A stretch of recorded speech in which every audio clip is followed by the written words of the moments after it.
It's 8 p.m. Eastern Standard Time. It's Friday night, and you know what that means. It's time for SciFridays. As always, I'm your host, the Captain, along with the Vince, bringing you the best in sci-fi from years gone by. Right? Right. Right. Ooh. So, and as always, SciFridays is brought to you by RU Game, the best comic book collectible video game, magic, collectible toy, and more store located at 124 North Sunset Drive, Pick, Ohio, 45356. You can also find RU Game on Facebook. You can find the Captain on Facebook, Twitter, Instagram, and Blue Sky. You can come over and check us out, say hello, drop a line. I communicate with all the people who communicate with me. Tape cassette. Yeah, it looks like a tape cassette. So, I'm going to give you guys a heads up this week. This is my anniversary week. I am rapidly approaching, well, by the time this airs, I've been married for 26 years. And so I'm going to film this, and we're not bringing you the anime source this week because, frankly, I didn't have the time. And so I'm bringing you SciFridays and Saturday morning serials. Our anime source will return next week. So we're putting a lot of effort into this one. So get ready, because I know you guys like this lineup, and we're going to keep bringing it to you for at least a little while longer, because, you know, they're good shows. We'll run them out. But we're going to bring you Nowhere Man. Somebody said that this was on Sci-Fi Channel. I don't remember it being on Sci-Fi Channel. But, you know, there for a while, we didn't have Sci-Fi Channel for about 4 or 5 years, because, you know, I'm poor. So, you know, you just got the basic. You got to watch stuff over the air. Yeah. And that was BV before Vince. So I'm going to bring you guys Nowhere Man episode 5, and this is Paradise on Your Doorstep. Enjoy. Yeah. Yeah. My name is Thomas Vale, or at least it was. I'm a photographer. I had it all. A wife, Allison. Friends, a career. And in one moment it was all taken away. All because of a single photograph. I have it. They want it. And they will do anything to get the negative. I'm keeping this diary as proof that these events are real. I know they are. They have to be. I used to take photographs for a living. Now, to get by, I find myself working on other people's pictures. Pictures of loved ones.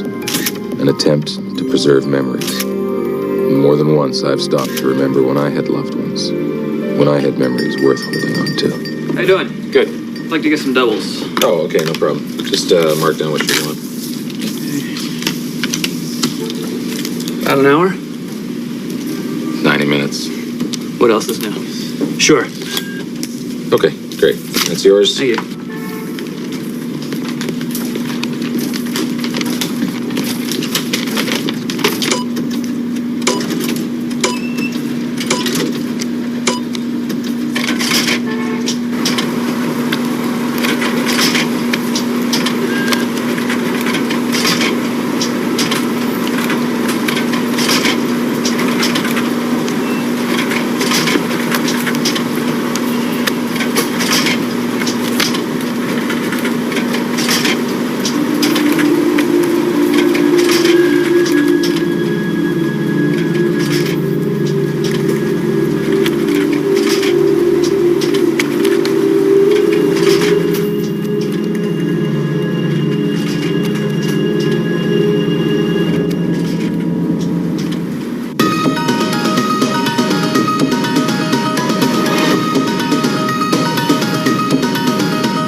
Coltrera.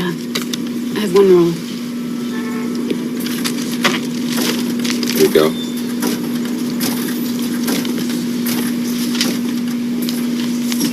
It's a 1472.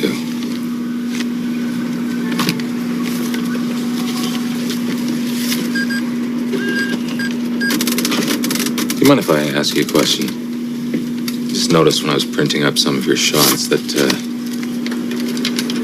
they were taken in some sort of Polynesian restaurant. Yes. It's called Wok Tiki. Why? Is that around here? Is that a local place? It's over on Porter, across from the train station. Could I have my change? Oh, I'm sorry. Just I'm new here, and I just thought it sounded like kind of an interesting place to eat. It's all right. A lot of tourists and honeymooners, that sort of thing. When were these photos taken? Look, I've really got to go. No, wait. What are you doing? Let me ask you something. You know the woman in this photo? I mean, have you ever seen her before? I really have to go. Just answer me. Everything, all right? Yeah, that's... Yeah, it's fine. Thank you.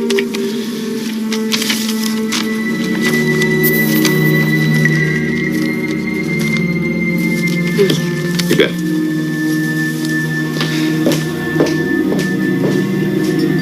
Customers. You get them in, you get the money, you get them out. You don't have to share, okay? Right. Listen, do you mind, if it's okay with you if I just take off for lunch now? You got anything left in the hopper?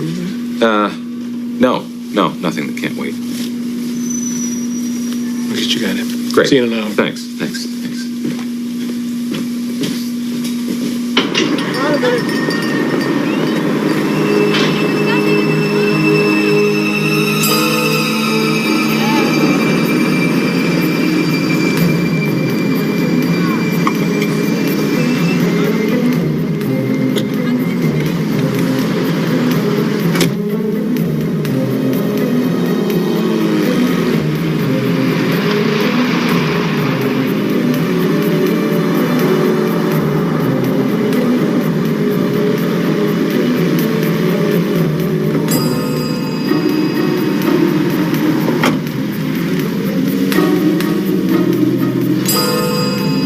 Girlfriend? Thanks. Girlfriend.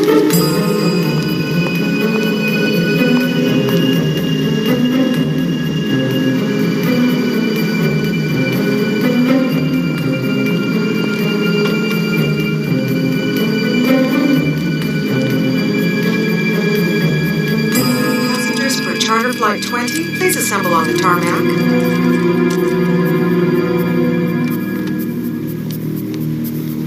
Mr. Anderson, please report to the fueling area.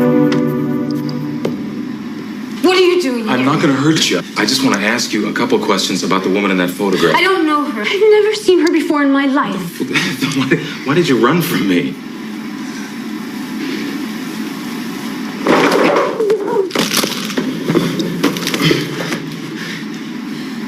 It's okay. Everybody's wearing them. Talk to me, lady. What do you want me to say? Well, how about starting with the truth? What's this all about? It's for protection. Look, this is none of your business, so... Step back. The woman in that photograph she's my wife. So it makes it my business.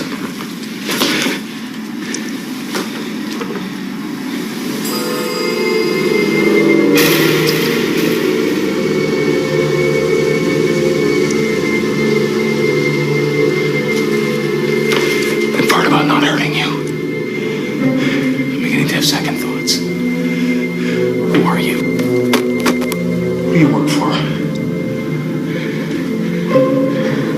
have nothing to say to you. Where are you going? Who do you report to? Who's behind all this? Who are you people? What the hell do you want from me?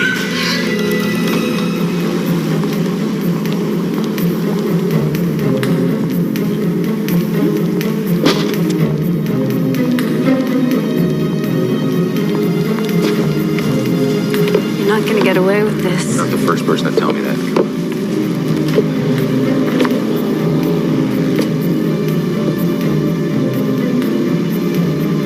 What the hell is this? All right, let's take a ride. Come on.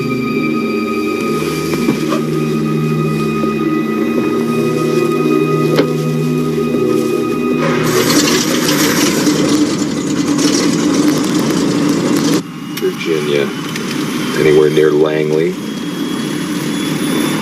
It's against regulations to fly without a two-man crew. Well, I guess we'll just have to hope that once we're up there, nobody pulls us over. You know. Yeah, I know. I'm not going to get away with this. I just can't wait to meet the reception party at the other end. Let's go.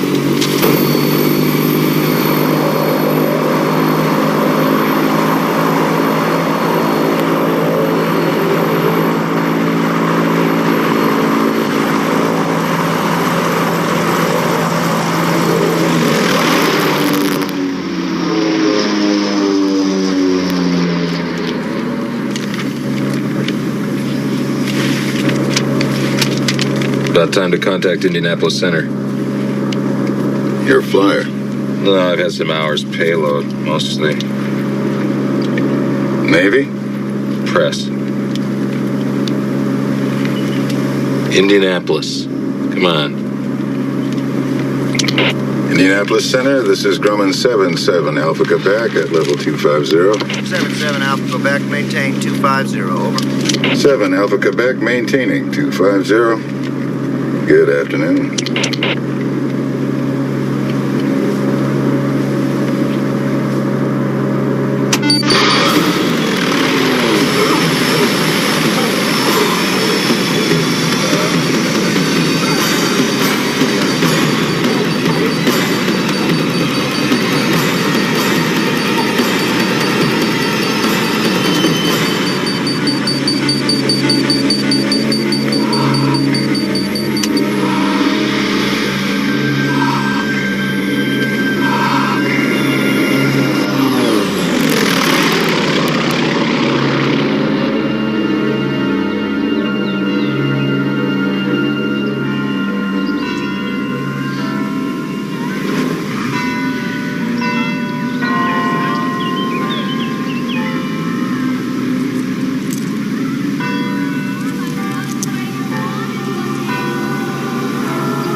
Morning, Tom.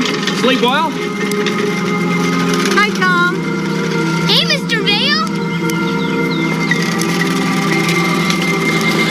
Hello, Tom. Welcome home.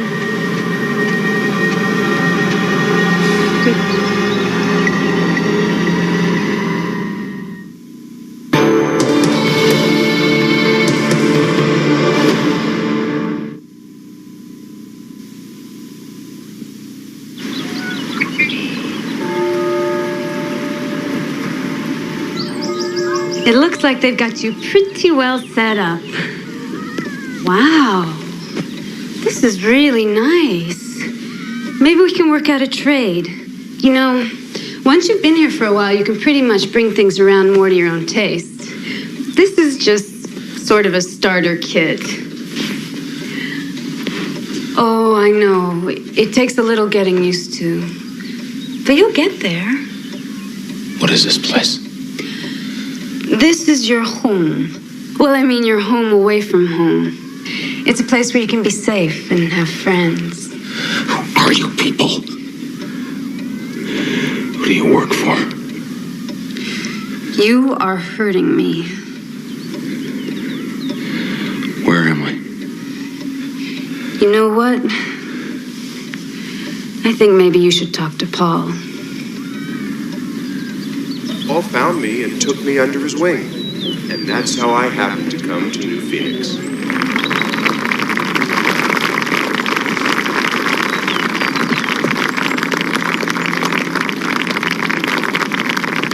Hi, my name is Roy. Hi, Roy. I've been disenfranchised now for, what's it been? 8 years. Long time. It's funny, when it first happens to you, when everyone you know and everything that defines you disappears, deep and abiding panic sets in. This panic is initially so... Hey, Tom. That you just don't think it's really right. Welcome to New Phoenix. I'm Paul. I'm sure you're probably bursting with thousands of questions. Yeah, like who the hell are you people and what the hell am I doing here? I mean, just like that. No longer do I fear... I think maybe Tom and I need a little one-on-one. Okay. I'll see you later. I'm right next door. With new friends like all of you... Come on. Give you a nickel tour. Come on. I can imagine what you're feeling, Tom. You see, when we first find ourselves disenfranchised, why... Disenfranchised. Yeah, I know. I'm not fond of $2 words either, but it's the best we've been able to come up with. See, when it first happens to us, we find ourselves full of doubt, fear, confusion, and maybe above all, distrust. It's just what you're going through, isn't it? I know. All of us have felt that way. Everyone in New Phoenix has shared the same experience. We're a family. Really? Pretty, isn't it? That's our municipal building. We're having our 2-year festival tomorrow. Hope you'll participate with us. How did you find me? Well, over the past 10 years or so, we've managed to cull each other from the ranks of the invisible. Do some serious bonding. Stick together. You see, by joining our forces and combining resources, we've managed to make considerable headway into our opponent's organization. Well, you know who they are? Well, I didn't say we were there yet, but we have made a lot of progress. You see, we have enough access now to certain critical information that enables us from time to time to identify their latest victim. You know, just get to the source of things, so to speak. Come on, show you something else. And what's that over there? Oh, those are just some of our maintenance facilities. The New Phoenix is a really large operation. We're totally self-sufficient, but it requires a lot of dedication. Yeah, everybody seems really dedicated. They are. I think you will be too, given enough time. And the photograph of Allison was just a setup. Yeah. It's a little computer wizardry. I'm sorry about that, Tom. I know how you must have felt. In time, I promise you'll thank us for it. And if I don't? Well, if you still want to leave, no one's going to hold you here.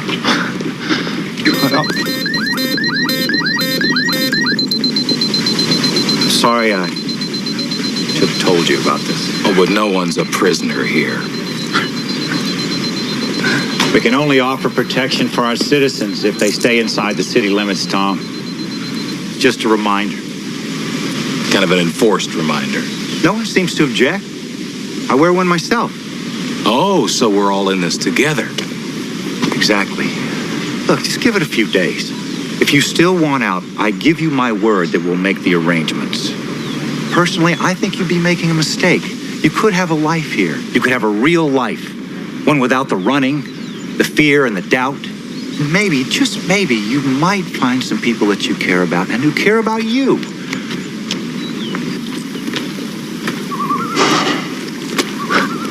Aren't you good to sit down?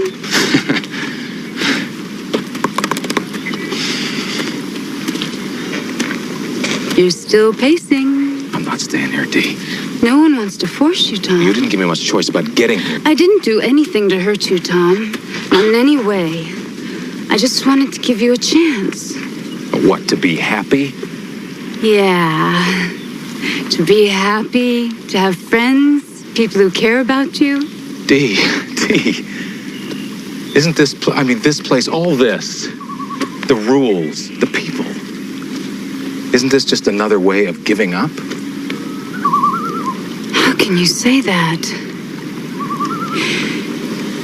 We're not them, Tom. Whoever they are, we're not the enemy. The people here are my friends. It's the same game, Dee. Cooperate. Give up. The only thing that's changed are the uniforms. You don't know what you're saying. No one here wants to hurt you. Oh, Paul asked me for my negatives. That's the very same thing that got me into trouble in the first place, Dee. The very same thing that they want, only you say that you're different. You're my friends. We all contribute, Tom. That's how we hope to find out just who we're fighting. See, everyone in New Phoenix turns over whatever information led to them being disenfranchised. And then by using that information and tracking backwards, we hope that one day we'll be able to find out just who's pursuing us. Is that so hard to understand? You really think you're free here? Free enough.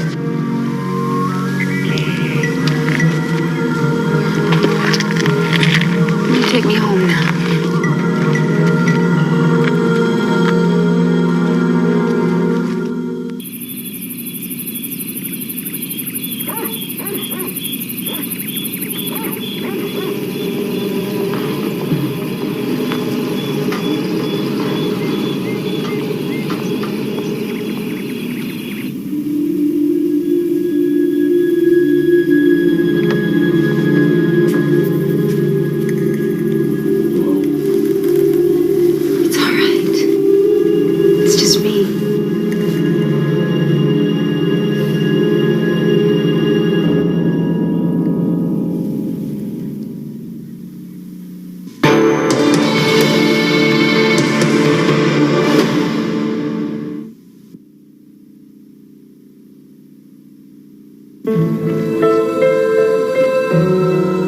Will all the ladies on the food committee please report to the intersection of Oak and Cherry? Oh, hi!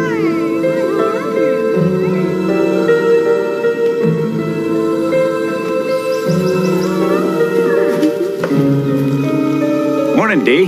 Morning, Paul. Morning. Morning. She's a really nice girl, isn't she? Yeah, she is. Well, seems like you're starting to get in things around here, huh?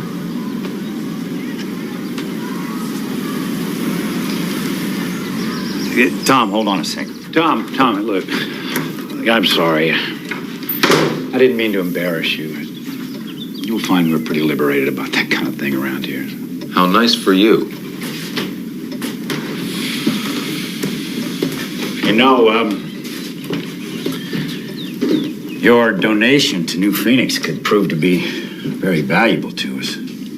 My donation?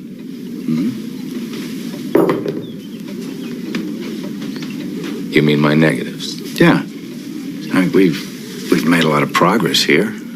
So any one little piece of the puzzle could be the one that completes the picture for us. Why would you even presume that I have them with me? I didn't presume that. In fact, from everything I read in your profile, I would tend to believe that you would keep them away from any prying eyes. My life is an open profile. Let me ask you something, Paul. What did you do? Before all this, before New Phoenix? Well, you have to remember that some of us were out on the streets for many years before New Phoenix. I was out there for 6. Before that, believe it or not, I was a high school teacher. Well, this is a surprise. So what was your donation to New Phoenix? Well, it was a military base in the town where I taught school. Kids have parents. Parents talk in front of the kids. Some of those kids talk to their teachers. I guess I became privy to certain facts that I shouldn't have. It's a price you pay for being a good listener. I don't know, from school teacher to respected community leader, that's not a bad change of hats, right? You're really that anxious to give it all up?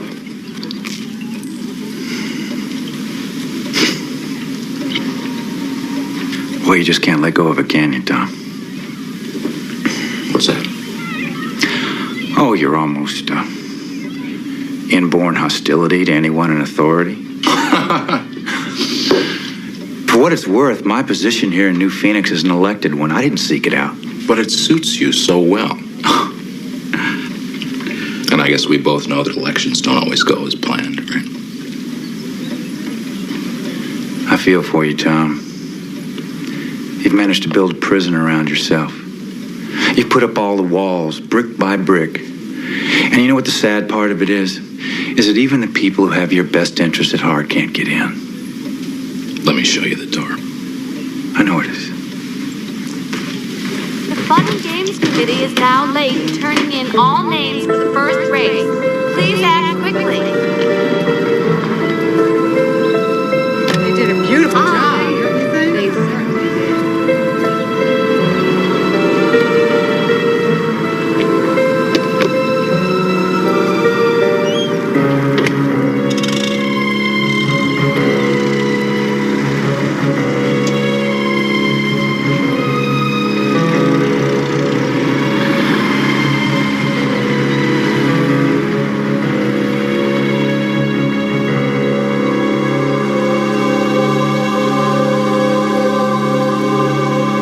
Yeah, I see your point. All right, just give me a chance to look into it, and I'll get back to you as soon as I know something. Okay. Hi. Hi. That's getting exciting. Only a few more hours. What can I do for you? Look, I thought about what you were saying before, but I don't know, maybe you're right. Maybe I am shutting people out. Good. Good, Tom. I'm glad to see you giving it some thought. Well, I haven't made up my mind yet. I'm just saying that since I'm here, maybe I help out with all the arrangements. Great. That'd be really nice. Okay. Well, I'm handy with a lawnmower. I did most of the mowing around my place, so. Well, let's put you to work then. Why don't I introduce you to Jeremy? He's our groundskeeper, and I'm sure you can use an extra pair of hands. And now a selection from Miss Jennings' music library.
Checked by the main gate, and there's still no sign of him.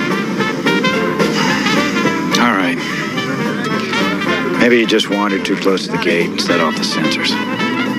If you see him, don't do anything. Just get back to me, okay? And keep this low key. I don't want to attract any attention. Yes, sir.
pick it up. Morning, ladies. Beautiful day for a festival. Right here. Yum, yum, yum. Hey! You're supposed to wait. I haven't had breakfast yet. Well, no, that's your problem. You're supposed to follow the rules just like everyone else. Okay. So you haven't seen Tom around, have you? No, not since this morning. But I heard he was working with the grounds crew. You know, Paul, I really think he's gonna stay. Yeah. He does seem to be getting into it.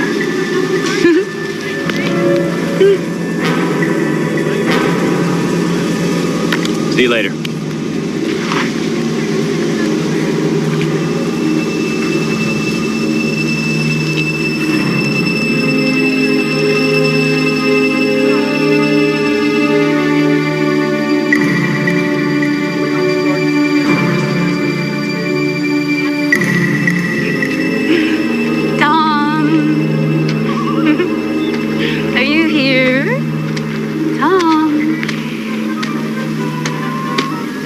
Hi.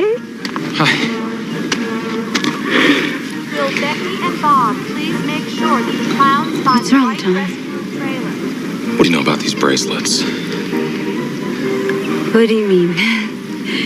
It's just for security. We all wear them. No, they're not just for security. I just tried to get this through the main gate. That's all that's left of it.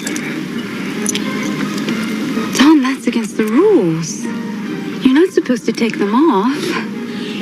Everything that Paul has told us about being free to leave New Phoenix is a lie. Isn't it, Dee? Isn't it? We are not free to come and go here. Now listen to me, Dee. You gotta understand this. You gotta appreciate what New Phoenix has become. I mean, can you honestly say you knew nothing about this? It's for security. That's all. I mean, we can't just have people coming and going without... Without what? Without Paul's permission? A passport? But don't you see what's happened here? You have become the people you oppose. It's not the same. It's for our own protection. I know. But everybody has a name for it, Dee. Everybody has a reason. But is that enough to make it all right? Is that all it takes to make it okay to act like the people you fear? Just a good reason.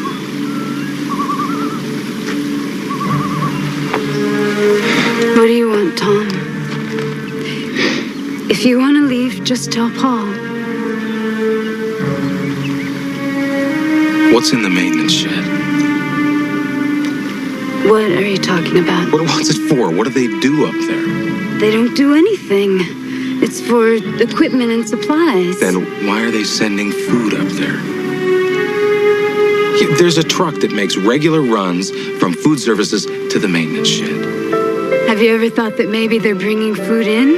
No, the truck is full when it goes up there. They're taking food to the shed. They're delivering it. I have work to do. Dee, listen, you gotta listen. No, you Tom, have to I do listen not want to listen. I have spent 10 years afraid of what's around every corner, not knowing what I was going to run into when I opened a door and walked into a room, and I am not going back there. No matter what you've become. You just can't believe in anything, can you? Next available opening for the Sat race.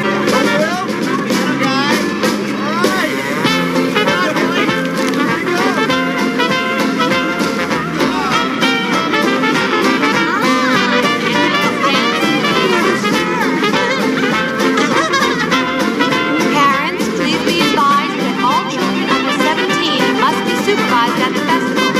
No running, please. Hell of a day to have to work, huh? Yeah, but think of the overtime. Yeah, right. See you later.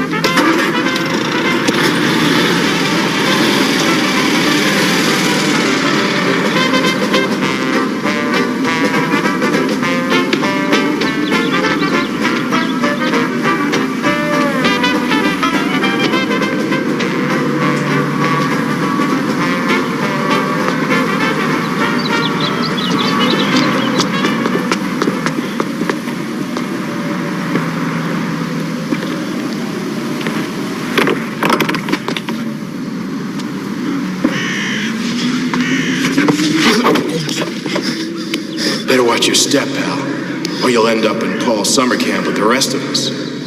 Who are you? What is this place? What's it look like? Who put you in here? When you don't go along with Paul's idea of heaven, he sees to it that you spend your life in hell.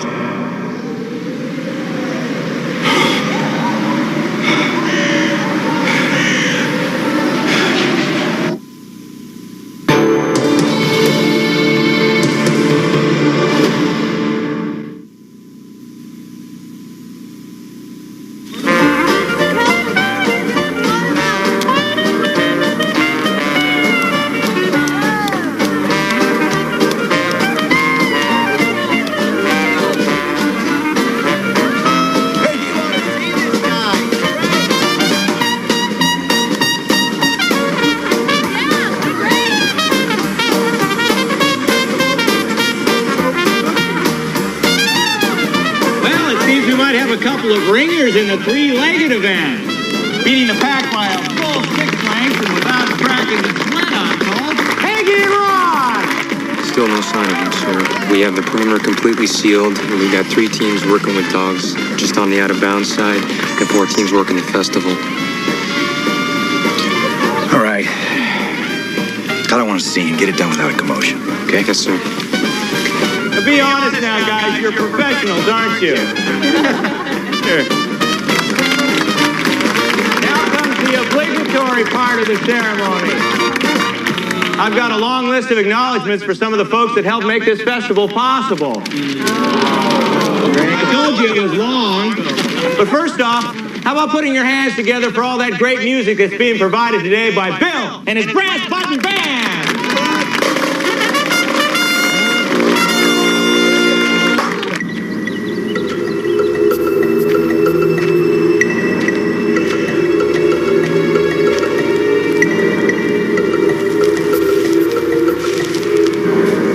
Hey, you're missing all the fun up here. What the hell are you doing here? Now, I could read this entire list, or I could cut to the chase. I hear you. Let's give a good new Phoenix round of applause to the man who helped make this all possible. A friend, a mentor, a father to some of us younger citizens. Paul, come on up here.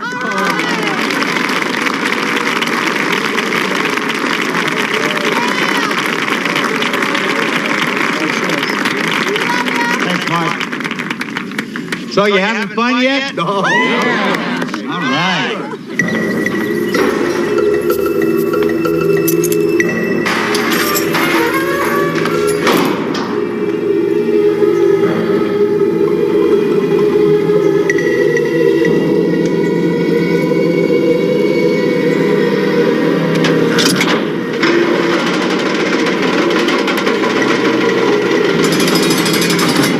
Well, I can't tell you how proud I am of all of you, because without your cooperation and without your support, there'd be no new Phoenix. There'd be nothing to celebrate.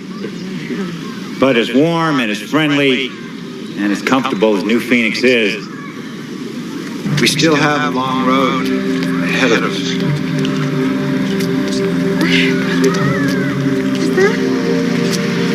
Our goal, after all, is to resume our normal lives. The cooperation is the key to our freedom, and freedom is our doorway home. What kind of freedom are you talking about, Paul? The kind where people who threaten your sense of community get thrown in prison?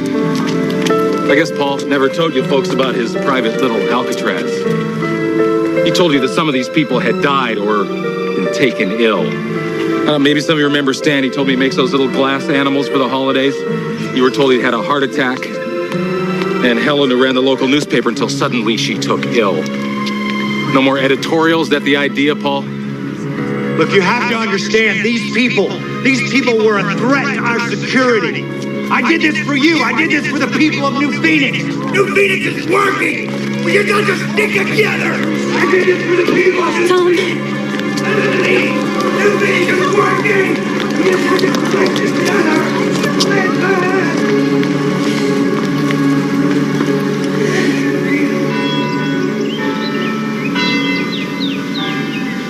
So, how'd your meeting go? Oh, it went well. Did you work out some plan for an orderly evacuation? We all voted, Tom, except for you, of course. We're not leaving. What? Well, when it really got down to it, to thinking about it and talking about it, everyone realized they'd rather be here in New Phoenix than back out on the streets. You saw what happened here. You know... We made mistakes. We admit that. But this time around, we're just going to have to do it differently. Well, no, it doesn't matter, Dee. I mean, even if you start out with the best intentions, and you did, given time, there'll be new rules, there'll be somebody else's rules, and I mean, given time, there'll be people who come in with their own idea. They're going to break those rules, and what are you going to do then? I mean, for the good of the community. I don't know, Tom. I do know we won't throw people in prison.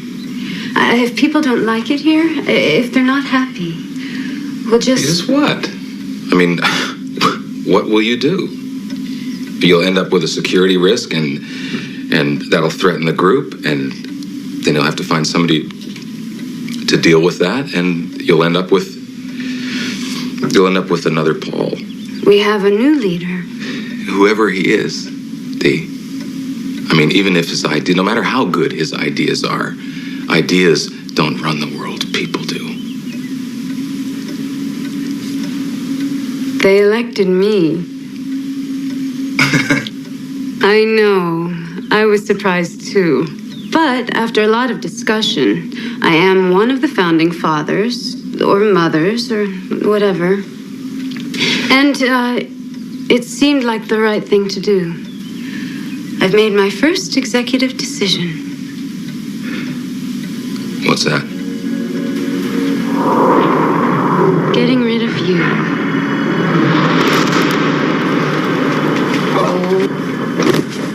Boy, I hope I didn't put too much in there. They said to put 2 drops. I put 4. Why? You're just not a team player, Tom. You don't seem comfortable participating. No matter how well we run New Phoenix, you'll always be in there shaking up the pot, unhappy with whatever decisions are made. I can't let you spoil a good thing, Tom. I just can't.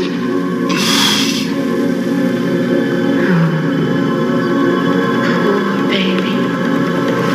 Oh, so lonely.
kids.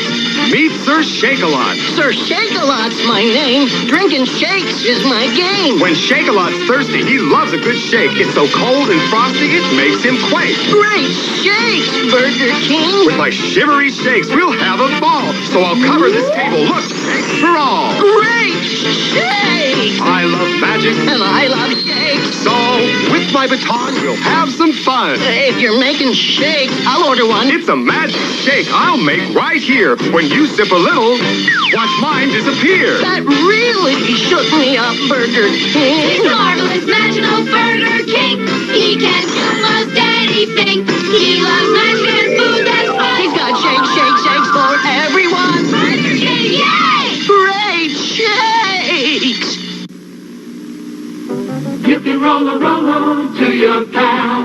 It's chocolate covered caramel. Roll to your chums. It's chewy and it's chocolate and it's lots of fun. Rolo, chewy caramel and real milk chocolate all rolled together.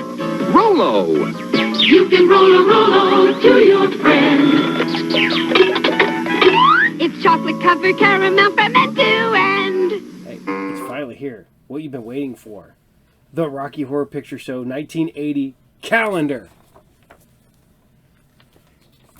That's only a few years after the movie came out. I want to know, did any of you guys ever go see it live? I wish I could go back because I'd love to take the Tina to go see it, and probably the Joe. But I haven't seen it since, probably like high school or just after high school. So yeah.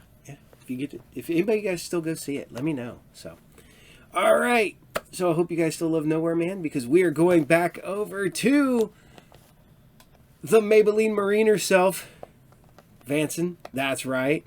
I now that I've heard that refer to her that way, that's all I can think of. She was a honey back in the day. See, yeah, right. Yeah. See, even he knows. So. And I will go to my grave on saying that this is a great show, way ahead of its time, unjustly canceled, with some awesome spaceships. I mean, dude, that ship looks like it would exist in reality. So, but here you guys go. This is Space Above and Beyond, episode 15, and this is Never No More. Enjoy. Yeah.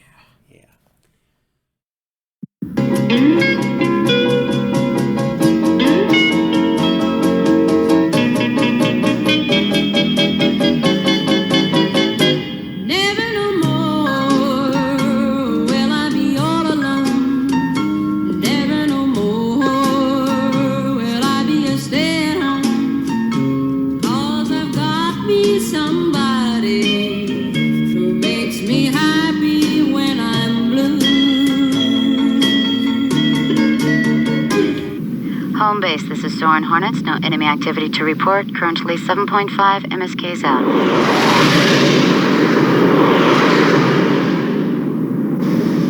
Hey, Brant, count you in for poker later? Boys, some things in life are inevitable. The sun will rise, the Niners won't make the playoffs, and I'll lose my shirt at poker. That's negative. Come on, Brant, come clean. The 35th is flying in tonight. You know you want some time with Captain Oaks. I'll neither confirm nor deny. The Faithful's flying in too? Seems like every squadron in the 5th Wing's being called to the Saratoga. Rumor has it the brass is something big planned. Okay, lose the scuttlebutt over the radio. You know better. This is Yellow Jacket.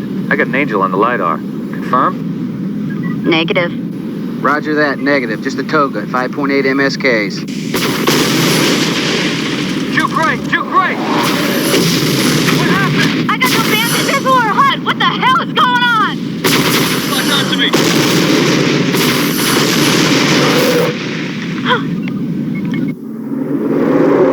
Goodbye, John.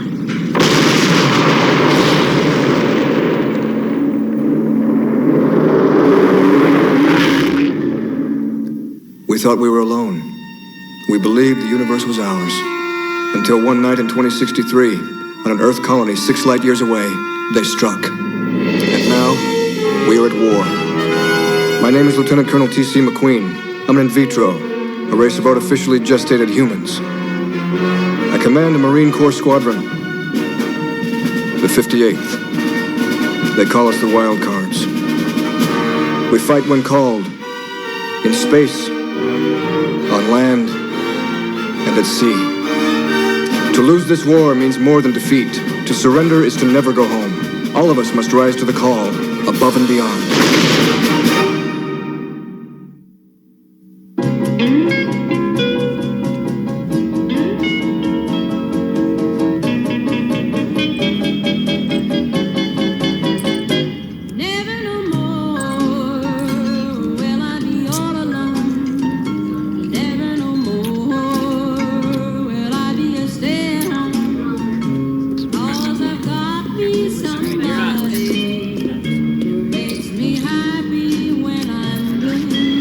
You're working that olive like it had bought you jewelry.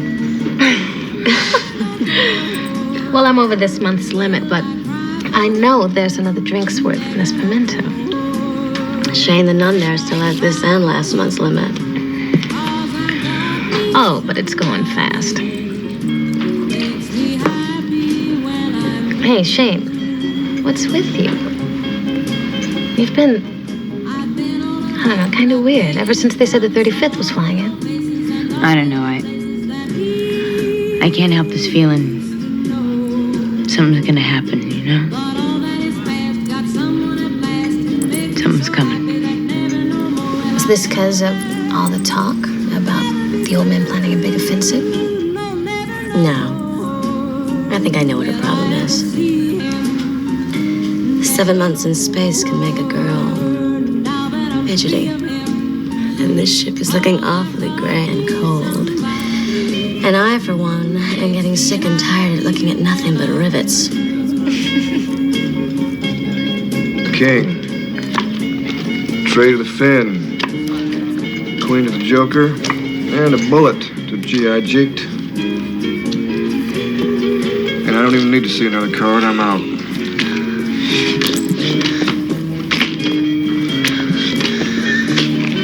Wait, you guys are seeing my cards in a mirror or something, right?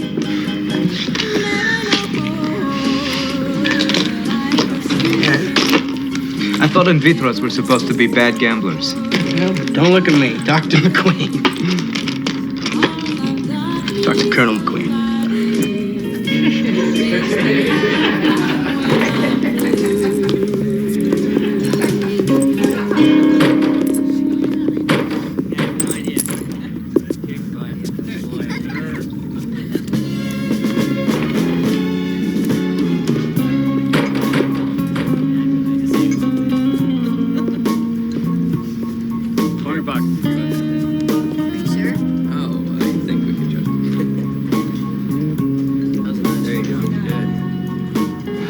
I'm gone. Can I buy in? Pull up a chair, Marine.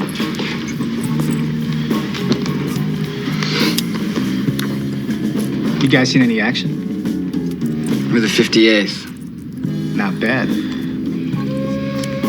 I'm with the 3-5. What do you hear about why all these squadrons are being called in? Eddie, I ordered a double shot of JD. Sorry, Zumi. No billet, no fillet. I'm here to drink to the memory of a pilot who this very day was killed in action. You think you're gonna stop me because I don't have a drink ticket? Listen up, you maggot. You got about a heartbeat to set me up with a double shot of JD so that I can honor that memory. You reading me loud and clear? Set us up.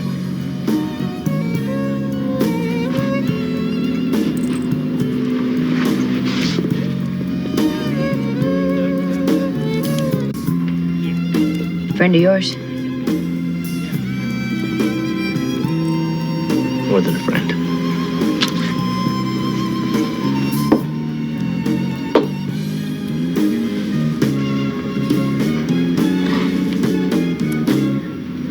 And here's to Lieutenant Brand.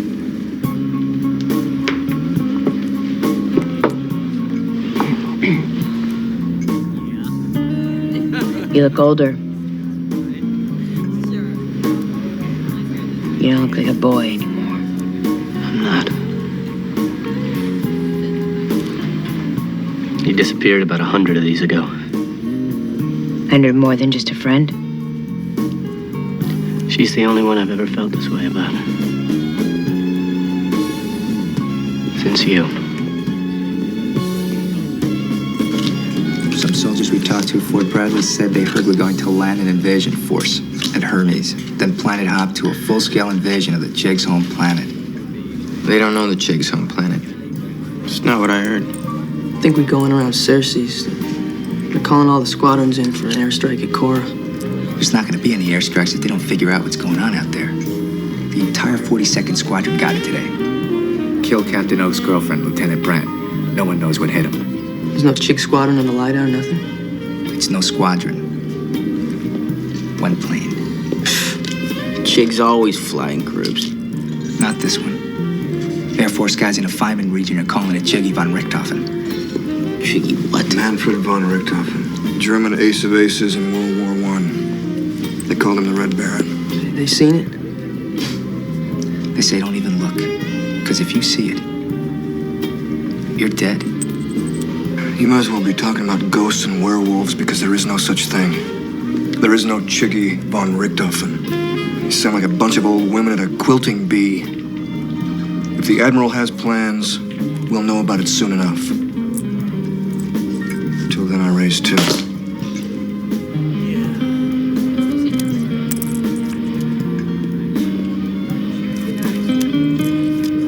The worst thing is, why isn't she here tonight? No one will tell me. It wasn't a classified mission. There was no reports of alien activity, no asteroids in the area. No one will say why. Even if you had a detailed report, you'd still be wondering why. It's the most asked question. Why did things turn out this way?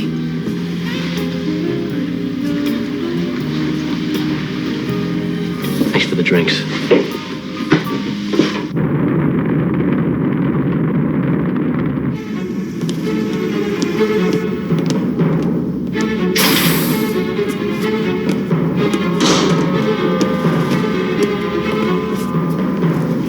Gentlemen, the mission you are about to undertake is classified, compartmentalized. The objective is to deploy a miniature intelligence and reconnaissance gathering satellite into a polar orbit over the planet Helios in the Ceres region. As you know, this is deep in enemy-occupied territory. Sir, we've heard talk about an alien craft. Is there anything... There is no such craft. Aye, sir.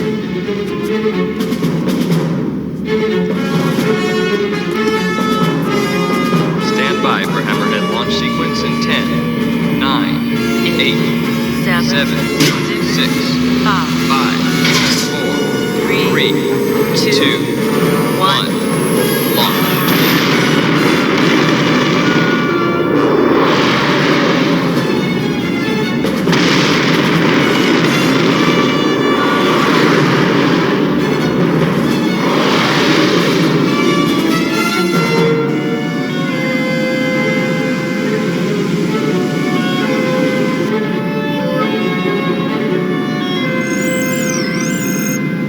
What the hell is that?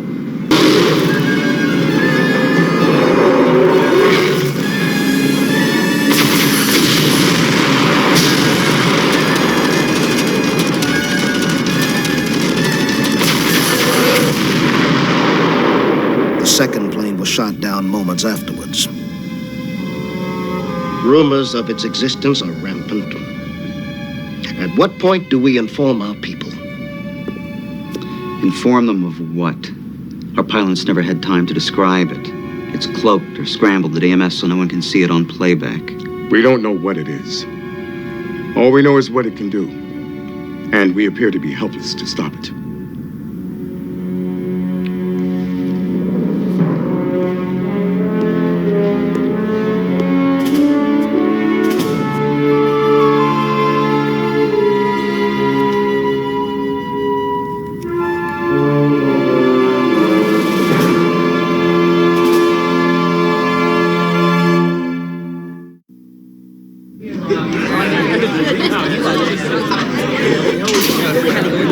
And hug! Be seated.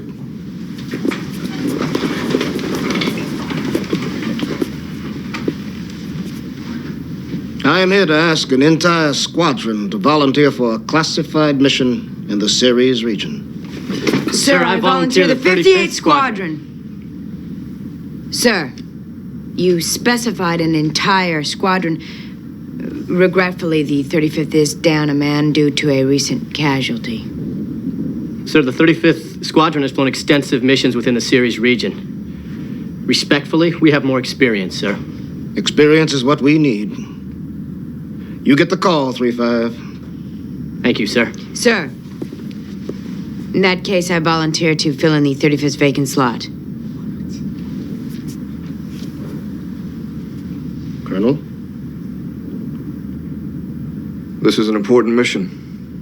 Vanson's an excellent pilot. Very well. 3-5, Colonel McQueen and Lieutenant Vanson remain in the O room for briefing. All others dismissed.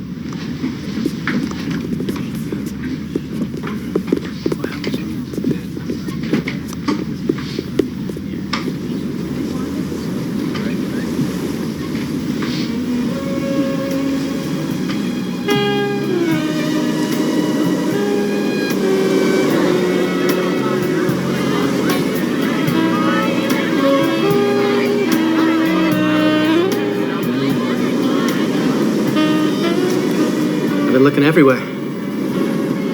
Time to go? In a few minutes. Let's go back inside. When this is out here?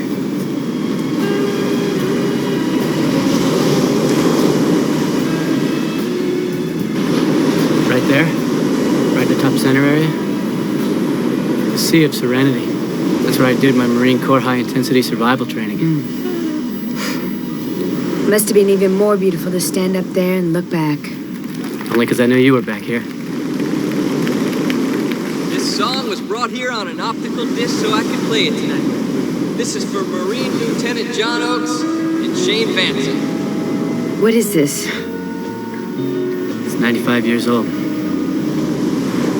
It's sung by a woman named Patsy Cline. It was playing the night that my dad proposed to my mom. And now it's playing the night that I proposed to you. Shane, will you marry me?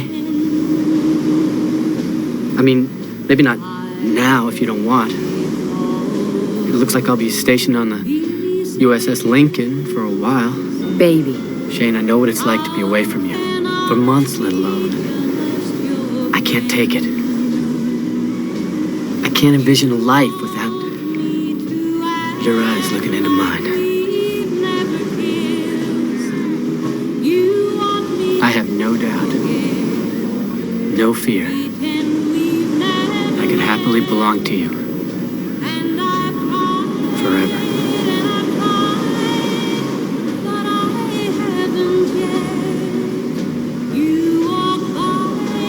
Look at the moon. Tomorrow night, it'll set in a different spot. A week from now, only half of it will shine. In 2 weeks, you won't even know that it's there. All that I believe is that no one can know how things will be different, how things will change. The only certainty is now. And I sure don't believe in forever. So, that's a no.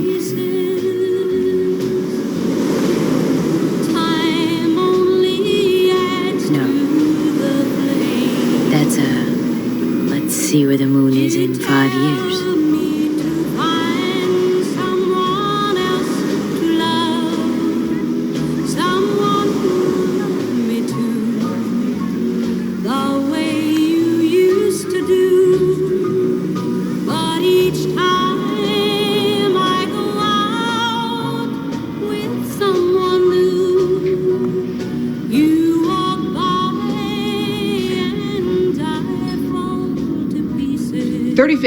You are about to participate in Operation Shadow Watch. The objective is to deploy a miniature intelligence and reconnaissance gathering satellite into a polar orbit over the planet Helios. Gentlemen, respectfully, I was briefed on Operation Shadow Watch. I am not questioning the validity of the mission nor its objectives. However, the use of an entire squadron to deploy one merge and the nature of the directives indicates to a veteran pilot that the rumors of an alien ace out there are true. It does exist. And gentlemen, respectfully, my senior officers appear scared. We believe it is a new form of fighter, and there is most likely just one being tested. Then that's what our pilots need to be told. It's imperative to keep this under wraps. We're not keeping anything under wraps. We simply cannot have any cause for hesitation during engagement, Colonel. Hesitation? These are our people. You give us everything you've got, and we'll go out and hunt it down. And what are you going to look for, Colonel? No one has ever lived to see it. Our pilots will never know unless they are told of this situation. Sir, respectfully, you're sending them into the dark without a light. Colonel, what I am about to divulge is our greatest military secret. I expect you to act responsibly with the information. Deployment of the merged satellite is the first small step in ending this war. Sometime in the coming weeks, the forces of Earth will engage in a major offensive, landing a massive expeditionary force in the Ceres star system. The fifth planet from Helios, we have learned, is the enemy's home. We will attack aggressively and drive the Chigs to defeat and surrender. Yes, sir. Aggressively, sir. This plan cannot be diverted by an obstacle that no one can substantiate. Gentlemen, until it is clear what we are up against, we are not to reveal the existence of this alien craft. In the 35th, we prefer to patrol using a defensive combat spread. Since the Chigs fly in swarms, we attack using a strike, rejoin, strike, loose deuce engagement. Why not a bracket attack? It keeps the squadron fighting as a team. In all honesty, Sullivan is a great wingman. Chambers is okay. Some of the others are weak. Sullivan and me can do more damage using the others as support. I don't have that problem with the 58th. I'd fight with any of them. Yeah, well, we fly in hotter zones. The competition is tougher. That's why I want you to hang back on our 6. I'm told you fly a tight tack turn. If me and Sullivan get in a furball, you'll be there for me. Won't you? You know I will. So why'd you volunteer? It's my duty to volunteer for any assignment. 1 minute you're competing with me using the 58th. Next minute you turn your back on them. I would never turn my back on them. I just hope you're not risking your life in order to make it up to me. Because if you are, don't go.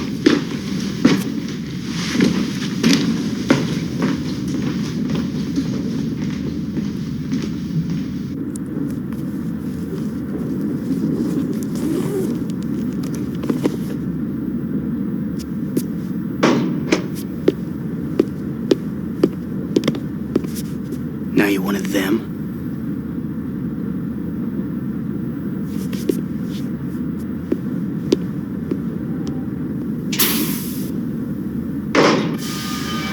Lieutenant.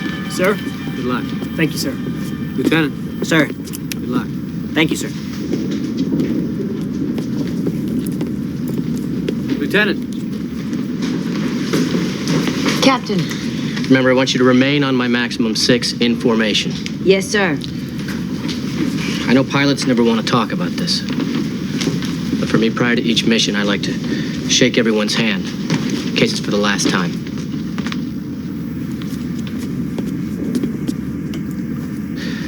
Never told any of the others that. Then why are you telling me, sir?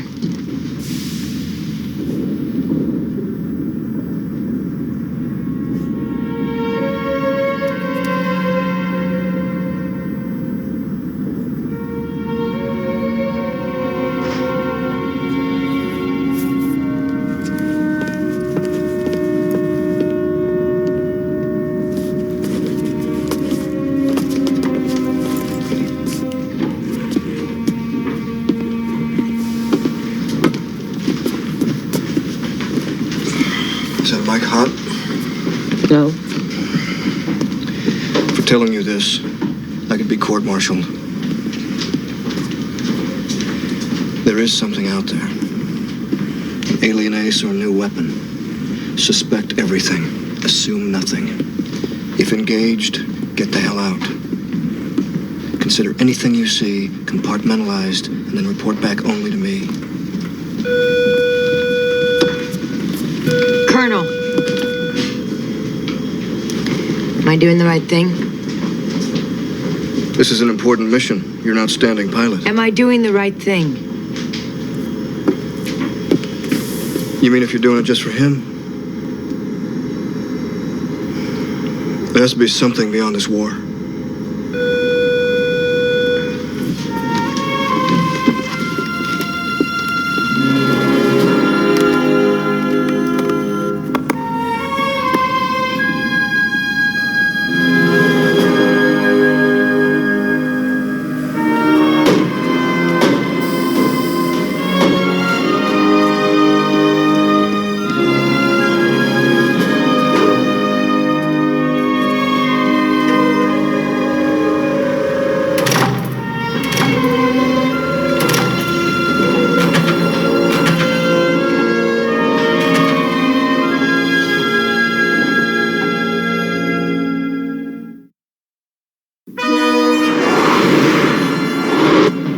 MSKs from Helios, commencing radio silence.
Vanson, maintain radio silence. LiDAR's reading a malfunction in the payload assist module. Bogey, 9 o'clock low moving, back on our 6. I got nothing on the HUD. Confirm. Confirm, it's locked on. Chaff and Jink.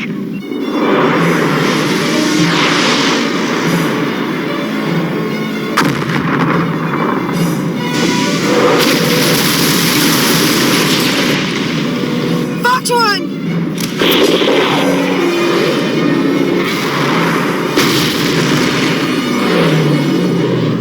Bogey dope, engage ACM. Negative, enemy is superior. Get the hell out of Dodge. Roger that. Return to home plate.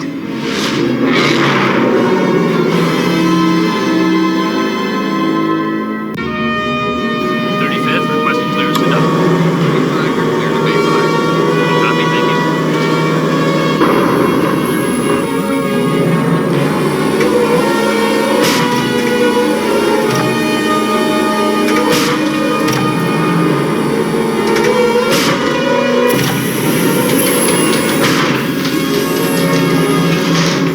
You broke broke radio silence. You revealed our position. I had visual contact of an enemy craft. Our orders were not to divulge our presence. I saw no such craft. What the hell else killed those men? If you had Sullivan saw no such craft. On HUD or visual. If you had listened to me and said the damn HUD, there would be 3 Marines standing We don't know that! I was the commanding officer, Vanson. But once I was supposed to call the shots between us. At ease! Both of you! Speak, Captain. Lieutenant Vanson claims to have visually contacted an alien aircraft. Neither myself, Lieutenant Sullivan, nor LiDAR saw any such craft. Lieutenant Vanson broke radio silence, abandoned formation, and then the lieutenant told us to turn tail and run. Now, I don't know if that's how the 58th flies, but in the 35th flies! I said get back! I was there for you, as ordered. Lieutenant, you were ordered not to reveal your position. Now, what evidence did you have of enemy activity? I am not at liberty to discuss such evidence at the present time. What the hell is that supposed to mean? Now she's just trying to cover her ass. Make a report, Captain. It was approximately 17 meters, equidistant tri-wing, span 10 to 15 meters. Angle of attack was much more pronounced than standard enemy attack spacecraft. I did not detect any indication of the craft's position on my SA-43 LiDAR, and I believe that it is capable of broadcasting false information. The craft had a fuselage. It was bullet-shaped, and I didn't get a very good look. However, the nose had been marked. Writing. English. And a crude human skull. Could you discern its message? It read, "Abandon all hope."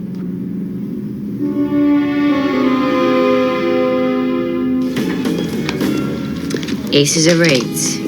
Oh. I ain't doing as good as I was the other night. It's because Vanson's back. And for as much as she hates the AI, she sure gambles like one.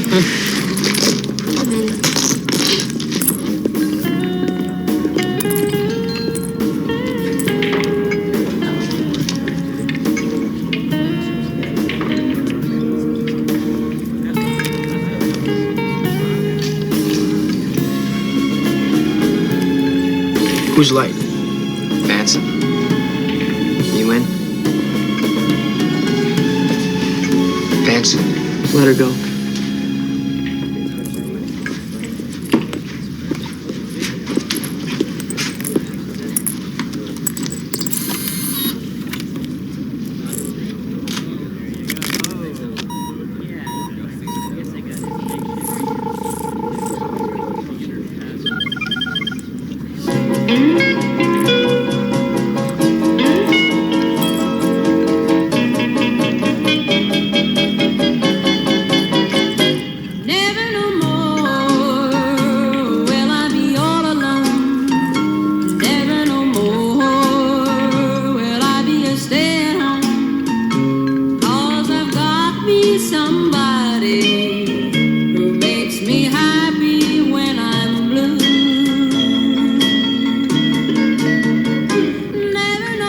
That jukebox has every Patsy Cline song but ours.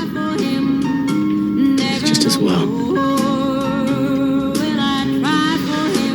Look, I checked out the cockpit's DCL replays and read Sullivan's report. It just cleared my head. And I know. You were there for me.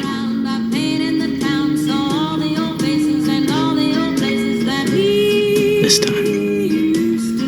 I've always been there.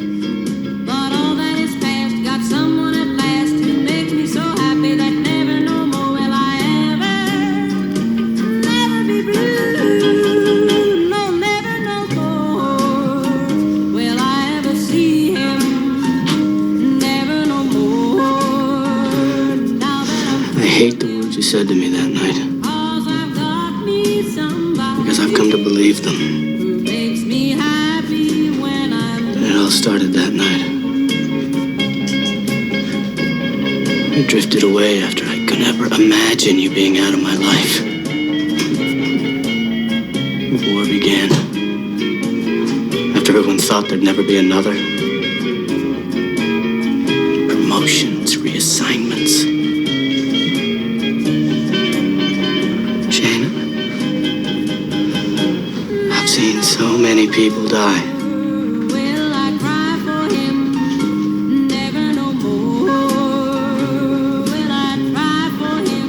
John, I'm so sorry that she's not here.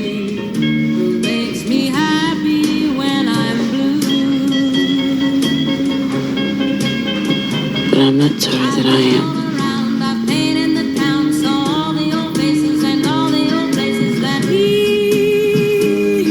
Do you still not believe in forever? Yeah.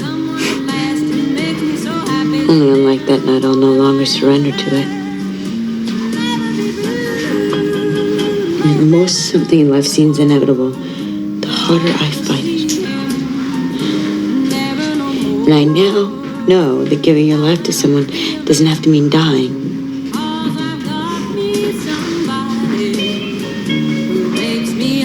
And I always wish that night I'd given you mine.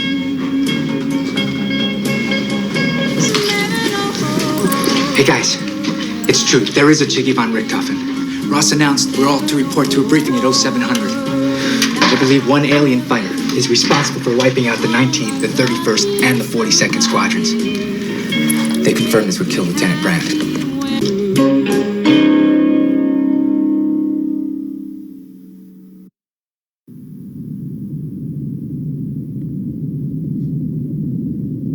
Somewhere out there, in the darkness, hiding, is an enemy craft that has killed your comrades. If not destroyed, it will kill you. Not this day. This morning, you will participate in Operation Red Baron. Now hear this, CFB. Your objective is to search for and remove this enemy spacecraft from my sky. Colonel? Naval engineers have theorized the Chigs are experimenting with an advanced LiDAR signaling processing technology which allows this fighter to cloak itself to our electronics. Sir, how do we detect it? When a plane in your formation goes down, you'll know you're in the schoolyard. All our plans are on hold until this Chig is destroyed. We do not intend to wait around while the enemy advances, watching people die, until a group of pencil-pushing rear echelon engineers can develop a new technology to combat the enemy. Today, you will go out there, find this bastard, and you pile on.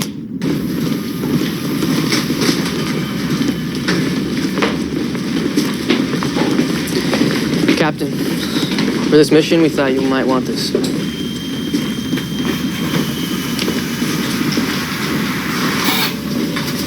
Welcome aboard. Thank you.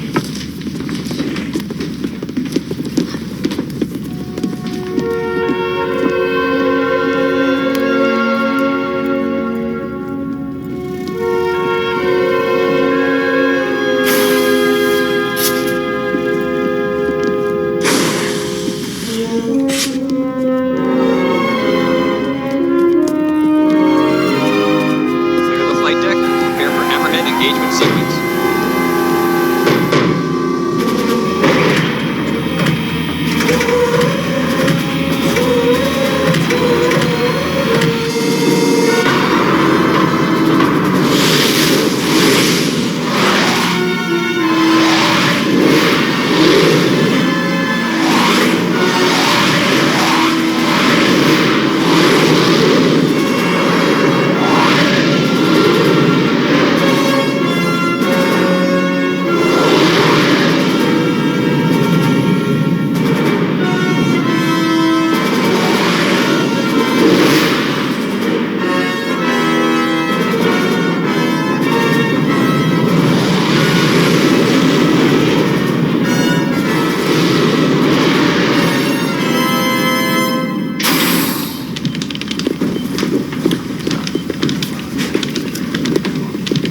Fighting Fiends, this is Saratoga. What is your position? Saratoga, this is Fiends. We are 50 15 MSKs from Helios heading 09er. I am taking fire! 2 planes are down! I can't see any... Well, we found him. What's the nearest squadron to that region? It's the 58th Squadron, sir. The wild cards. Abandon all hope, my ass.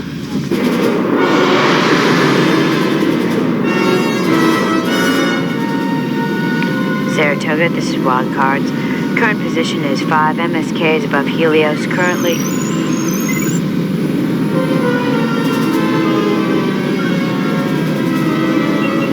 It's him! Bandit! 5 o'clock ground!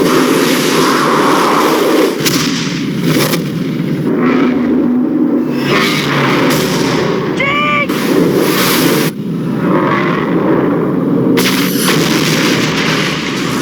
This oak tree, I'm hit. Hold on, John. I'm coming for you. Negative. My weapons are disabled. I'm losing power. I got a visual. He's on our 6.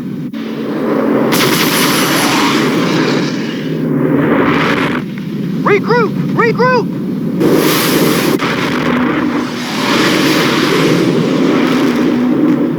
We're on his 6. Bring smoke!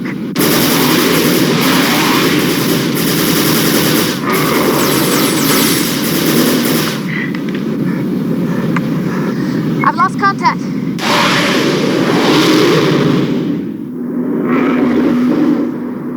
He's locked on Vanson.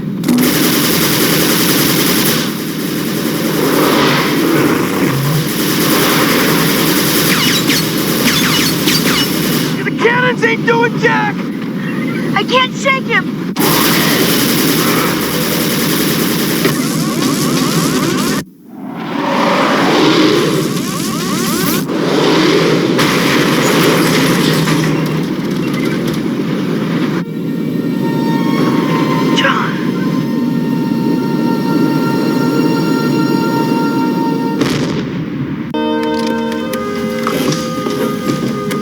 We have 20 SAR teams already on planet.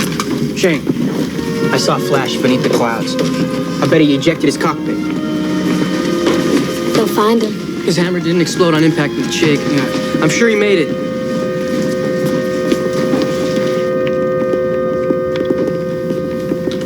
Colonel McQueen, SAR-10 reporting in, sir. Queen 6 to SAR-10, what do you got? Found him, sir.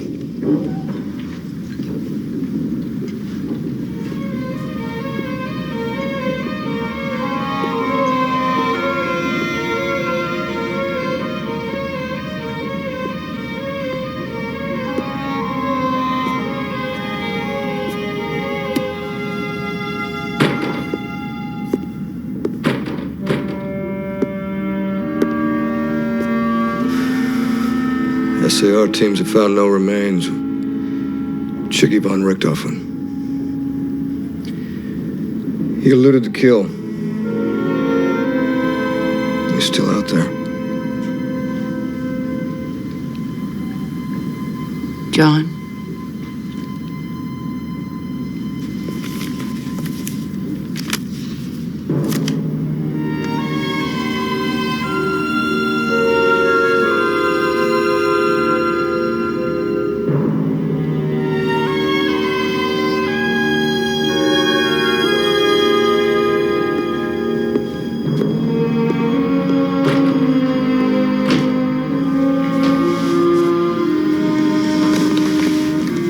Where are you going?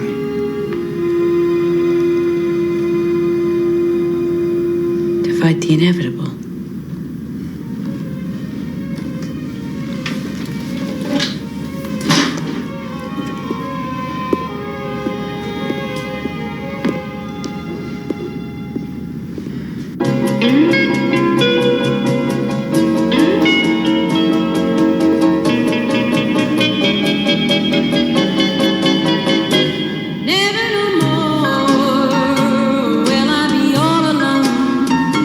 Never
Watch your hands, watch your hands.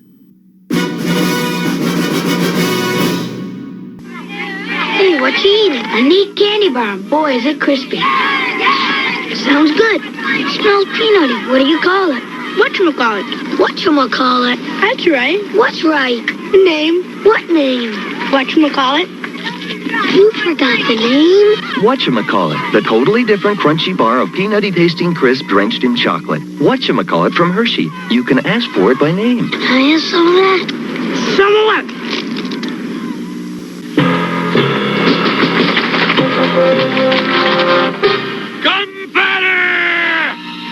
Come, runners. No trouble.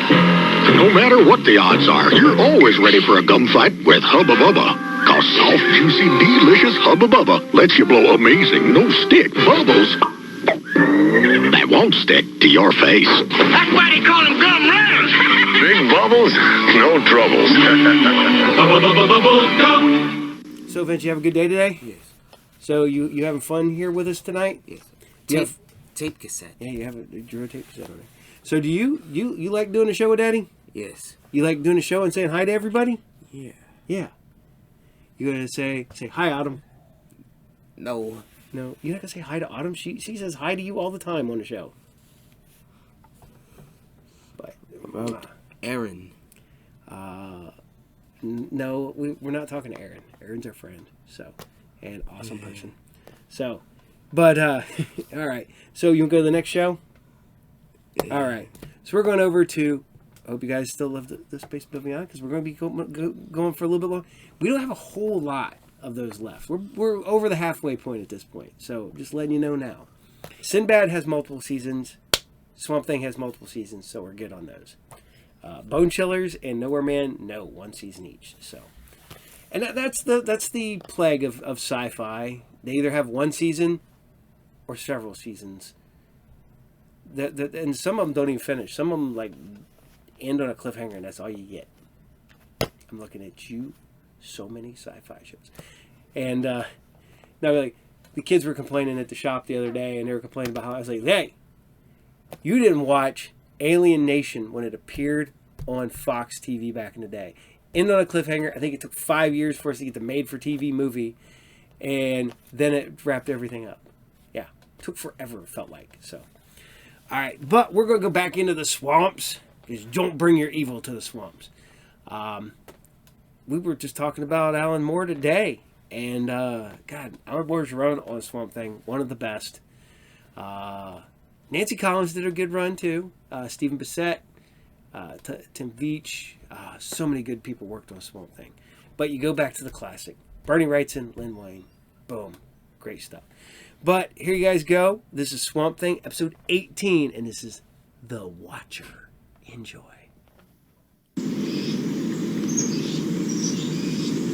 You know, a morning like this just makes you want to bear hug good news. Another muffin? Yeah. These muffins are good enough to take down to the church and marry up.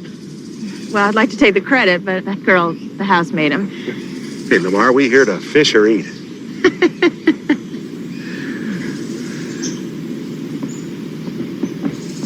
What are you guys looking for out there? Seems like Gorvis has this theory. Something about catfish and cypress knees making good company. Well, you just sit back and relax, because I know all the good fishing spots. Well, that sounds like good advice to me. About time I started cutting some of that bait. We got a little wide assortment here. Got some liver. What do you think about some link sausage for some of them big bottom boys? Well, honestly, I'm not really up to my meat.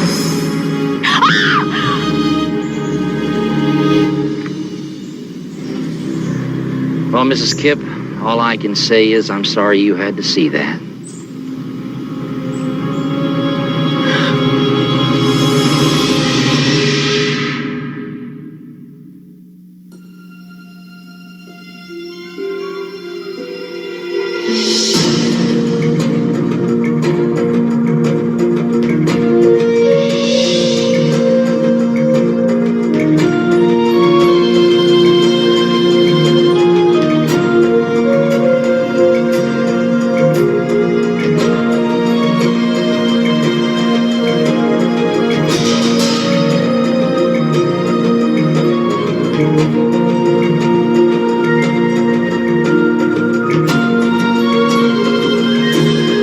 swamp is my world. It is who I am. It is what I am. I was once a man. I know the evil men do. Do not bring your evil here. I warn you. Beware the wrath of Swamp Thing.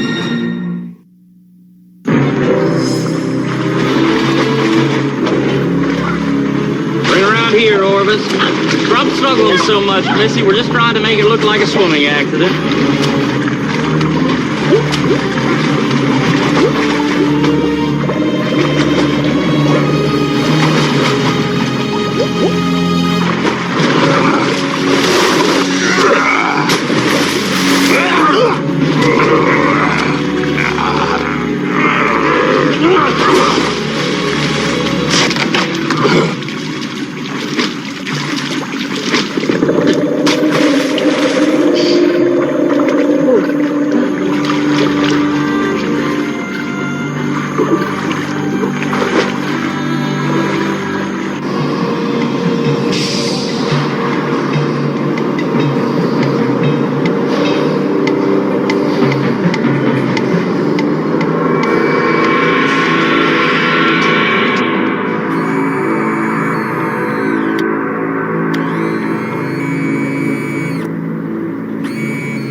It was, I believe, your prime directive to scan the area without attracting attention. I should have your head for this. Best turkey hunting is done with a guide. We just got ourselves in a bramble patch before we meant to be there. Speak English, for God's sake. Get these repaired and back to the field. I can't afford to waste any more time. Oh, and Graham, tone down that redneck gibberish. I will not be remembered for creating the cyborg hillbillies. Well, I just thought it made them blend in better. Shut up. Look at this, look. The entire ship filled with Dr. Woodrow's test tube baby laboratory. Nothing should have survived that explosion. All right, Doctor, the General's not happy that we never advised him that a baby washed ashore after the explosion. That's why he's cut off the initial funding on your newest project, to punish us.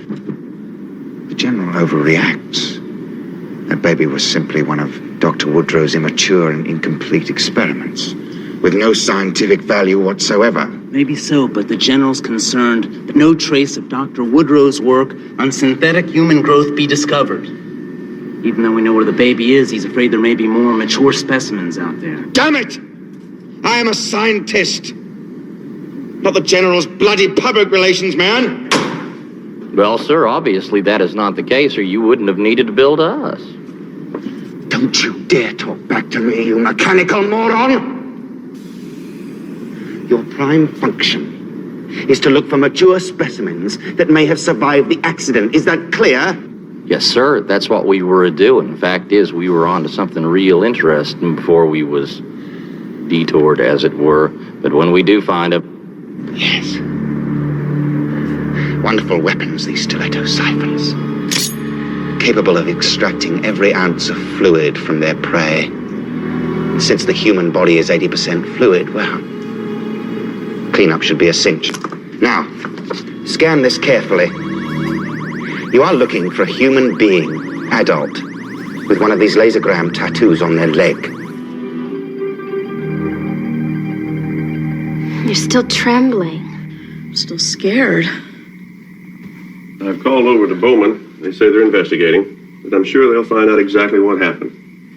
You give that sedative a couple of minutes, and I'm sure you'll sleep just like a baby. Sorry, Doc. I don't think I'll ever be able to sleep again. Every time I close my eyes, I keep seeing that severed finger. What else happened, Tressa? That seems to be all you remember. Oh, maybe that's all I'm strong enough to remember right now. That's fair enough. I'll look in on you tomorrow morning.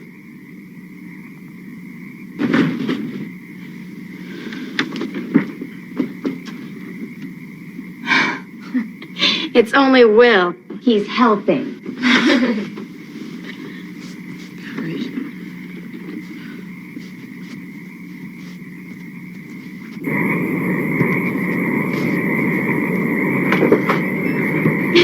Are you okay? I'm trying to do the laundry for Tressa. Did you cancel the other fishing trips? Refunded all the deposits and everything. Now, where are you taking these clothes? What's the door of the boat, huh? Well, that wash has been broken for over a week. Tressa takes the clothes to the laundromat till it's fixed. What's this in your mouth? A birthday card? Whose birthday? It's a card for Tressa's goddaughter. I was gonna mail it for her. Wow. What a nice idea. I've never seen a card like this before. Well, how could that be? I've never had a birthday. Abigail, everybody has a birthday. Come on, Will, you know. I'm a test tube baby. Well, that means that you've never had a birthday party. Well, I sort of heard of birthday parties. Someone around here having a birthday? Yeah, I was thinking of having a birthday party for Abigail. Well, now, when's your birthday? Oh, well, it's kind of hard to explain. Well, I understand. I mean, it's real hard to keep track of it. Well, I mean, you know, the birth certificates get burned up and people get adopted. Well, that's why they invented the unbirthday party, you know. Who did? Alice in Wonderland, yeah.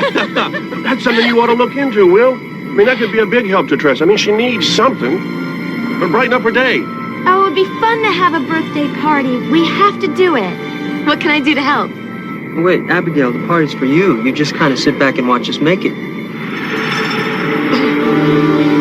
What's the matter? Are you all right? I don't know. I suddenly felt cold. Like something had taken the warmth out of me.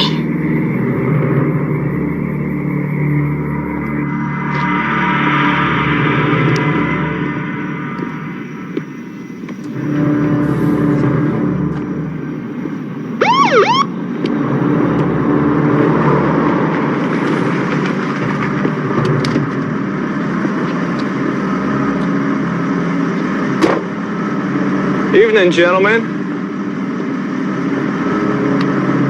Can I see some ID, please? Oh,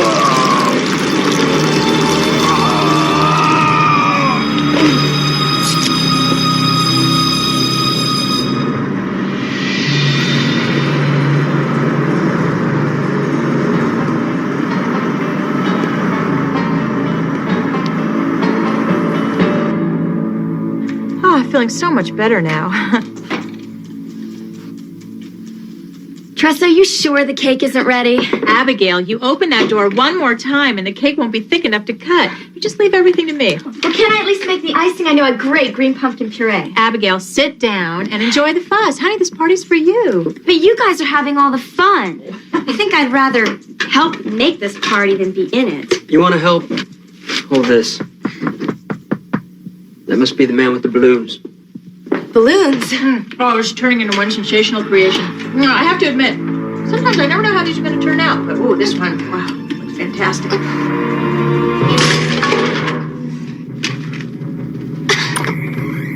Good evening, sir.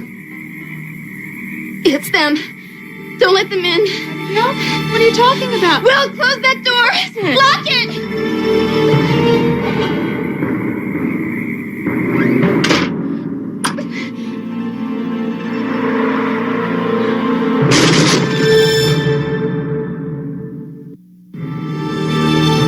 Abigail, who are they? They're like the watches that I had at the government house. Only I thought they were all destroyed in the explosion. Looks like they built some new ones. The window in Tressa's room. I have to lock it. I saw him. He's the one I remember. He was on the boat this morning. Listen to me carefully now. If he sticks his nose in here again, you just bash his brains out. You got it?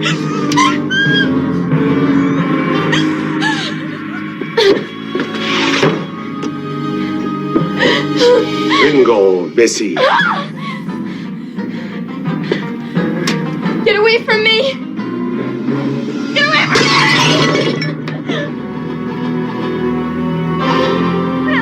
We have to get out of here! There's one in Tressa's room! No! No! Get away from me! Get away from me! Get away from me! No!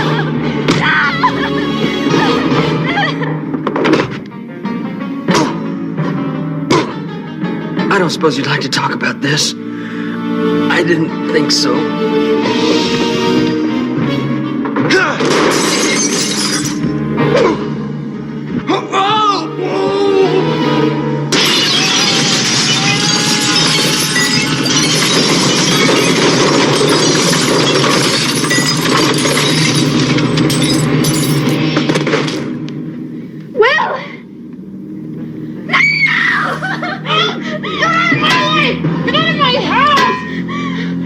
Where are you going?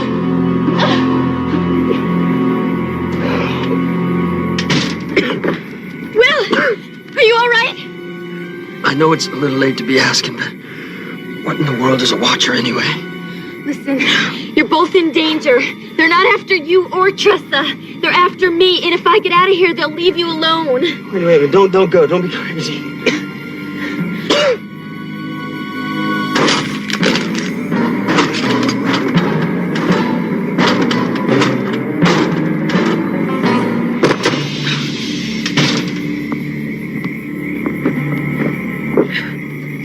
Morning like this makes you want a bear hug. Good news. Well, listen to me. I gotta go. Now. Abigail, no!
Graham, what is happening? It's a disgusting sight. What is? What is? Sloth, indolence, laziness. I've just come from the project pits. My workers are doing nothing. If you're talking about the Mu Phylon project, that's the one the General has suspended until we've satisfied him that there are no more of Woodrow's specimens out there. The Mu Phylon project cannot be idle a moment longer. If I am not mistaken, you had informed me the cyborgs were on the hunt. That's right, Doctor, they are. The telemetry readings indicate that they have in fact locked onto a laser tattoo. Good. Well, tell me where they are. Not that sophisticated, Doctor. We just know when they're on the scent and when they've killed. Very well. I think it's a great pity the swamp mole negated their visual components. I always enjoyed the final agony. Oh, Graham. Worker Alpha 17 is a particularly petty dawdler. Let's reward him with some rather bad health benefits, shall we?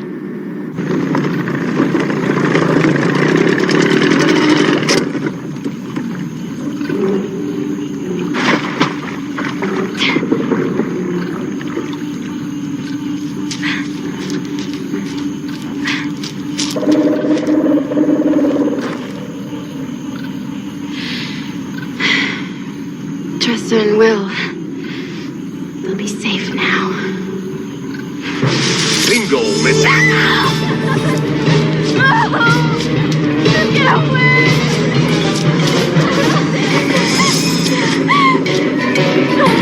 No! Don't be afraid. Leave me alone! Get away from me! Leave me alone! Don't be afraid. I'm a friend. Will's friend. I know it's hard to believe. A voice in the wind. I hear voices all the time. Then listen to me. I'm going to lead you to safety. Go into the pond. Let me take you into the dark. It's the shortest way to the light. Do you understand? No. But don't get me wrong. That's okay.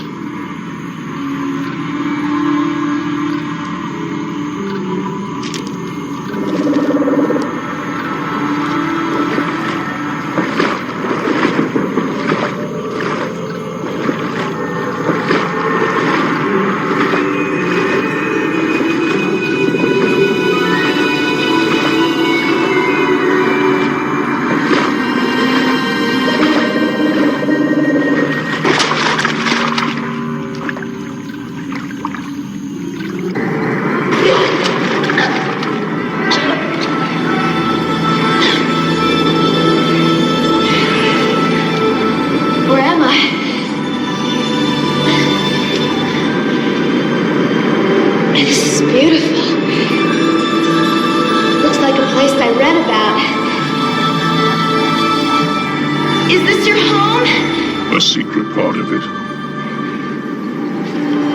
How long do I have to hide here? I mean, thank you for helping me. It's just, well, you know how Will is your friend? Well, he's mine too, and I think I'd miss him. And then there's Tressa. Hey, she's baking me a birthday cake. It's the first one ever. She's not a very good cook, you know. The cake's probably gonna be kind of dry, but it's gonna have my name on it. Do you have a birthday? Hello? Are you still here? Where are you?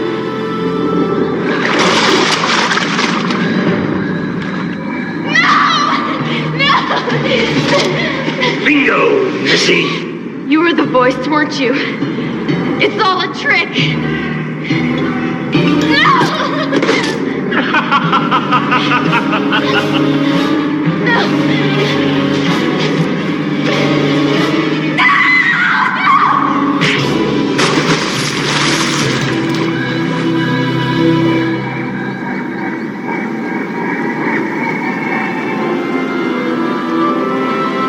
There's nothing in that pond for you. Well, sir, let us be the judge of that.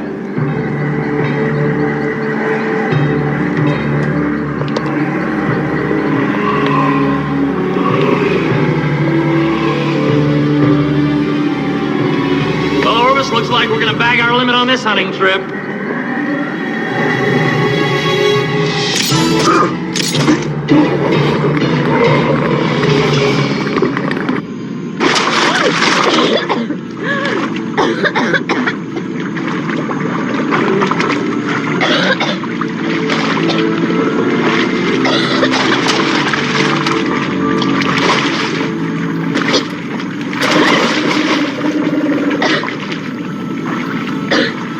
It's all right. I've got you. You're safe. Disengage the stiletto sight. I can't pull it out.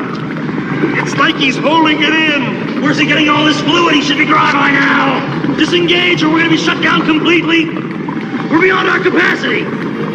It's not quantity, it's quality. I brought you here to sample the fluids of the all-black trees. You can feel how strong they are. Acid. Highly corrosive. It'll destroy us. We're only built for human fluid. Next time, don't attack a plant.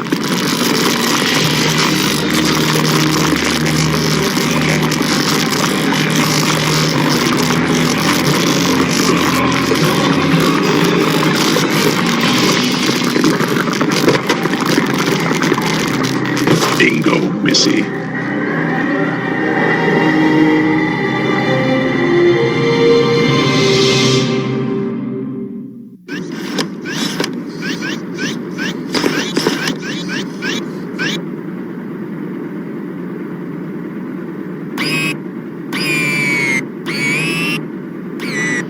Graham, are you sure the transponder recorded a confirmed kill on the specimen? General Sunderland seems very pleased. Oh, good. If only I could have been those eyes to see who it was and how they died.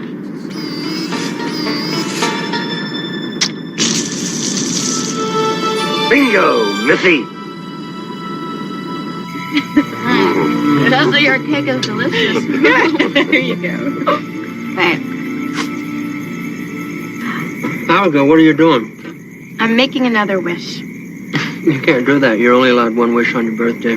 Well, this is an unbirthday party, and I can do whatever I want. Right? Okay. To a very special friend. I hope he finds his birthday someday.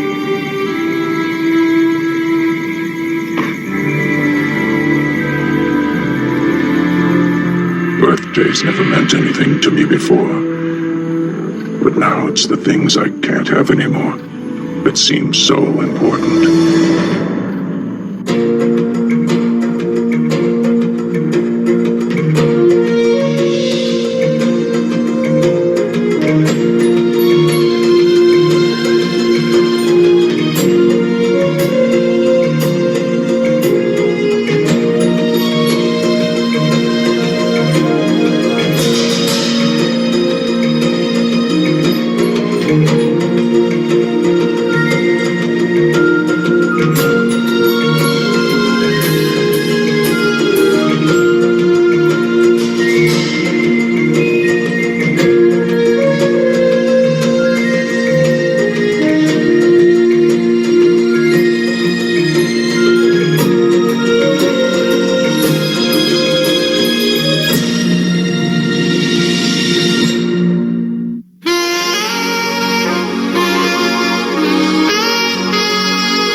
alphabet cereal, you can win this robot. Congratulations. Wait for me. Thank you. Begin game. You are out. It's the Alphabet's Robot Instant Winner game. Millions will enter. 50 kids win. For you. If you look inside specially marked boxes of post-alphabet cereal for 2 laser stickers, one could say you win a Max Steel. Or for free entry, write box 1740, New York, New York. I like you. Introducing Quackers, little ducks with a lot of flavor. So now, all the cheddar cheese flavor of a cheddar cheese puff is in a little duck. And all the sour cream and onion flavor of a sour cream and onion chip is also in a little duck. New flavor-coated Quackers in sour cream and onion, crispy original and cheddar. A lot of flavor in a little duck. All right, the Vince is back, right? Right. So, I hope you guys like Swamp Thing, because it's Swamp Thing. It's one of the best comic book characters ever created.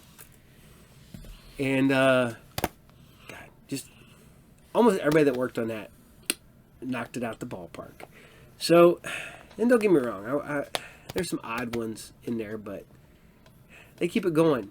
So, my drink. All right, get your drink. So, we're going to keep it going, and we're going over to some Bone Chillers. I hope you guys loved that last week's episode, because that one was absolutely crazy, and this one isn't any less crazy. I forgot something. Actually, probably is less crazy, but it's still crazy. So, you guys liked Franken-Turkey. Franken-Turkey. Didn't it remind you of something that Troma Films would have knocked out? I think I forgot something. What'd you forget, bud? I left my microphone upstairs. You left your He left his microphone upstairs. My microphone's right here. I'll be right back. So, he'll be back. So, we're going to start it with Bone Chillers. I always love this because, like every horror, anything that did anything back in the day, TV show, cartoon, whatever, they always had an episode like this. But this is Bone Chillers episode 5, and this is Mummy Dearest. Enjoy.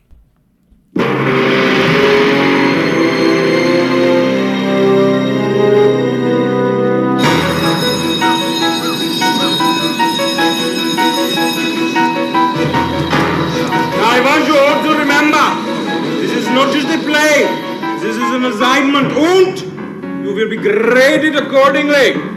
I want you all to remember, we're singing the dramatic tension, dramatic tension. I want to see all of my leads in full costumes. Where is my Cleopatra? Cleopatra, the queen of the Nile. Cleopatra!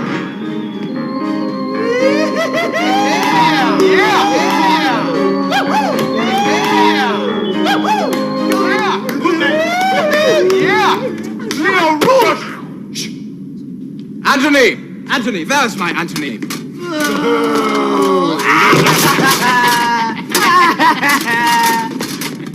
I got a message for you, Crump. Yeah.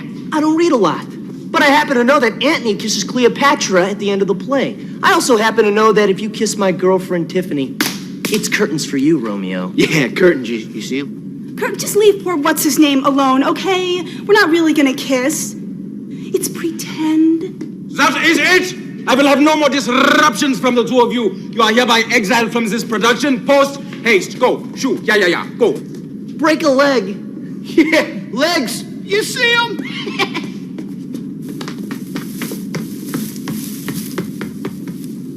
I am the man with the grapes and the fan. Cleopatra's wish is mine. Come on. So who am I forgetting? Ah, yes. The mummy!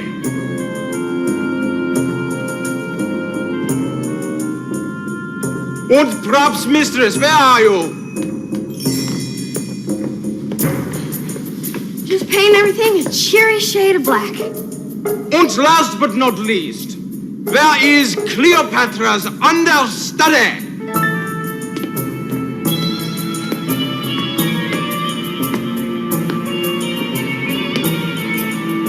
Wunderbar, everybody is here, and the audience will be arriving soon, so I expect everyone to be prepared. Actually, Mr. Thespis, I had asked my understudy to get me some accessories for my headdress. and she hasn't gotten them yet.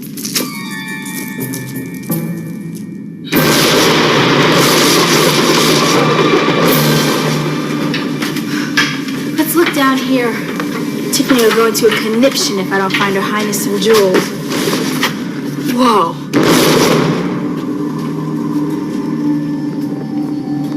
Look, here's some jewelry for that pill, Tiffany.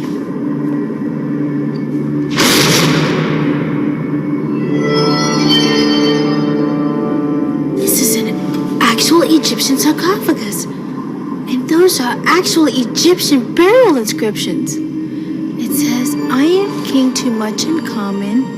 For those who disturb my sacred tomb, a curse over their heads shall loom. Beware and prepare for certain doom. After all these eons, you have returned, my bride. Did you say something? Oh, no. Did you hear something? No.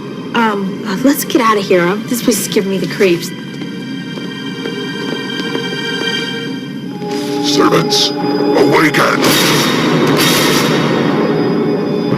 The long sleep is over, and there is work to be done.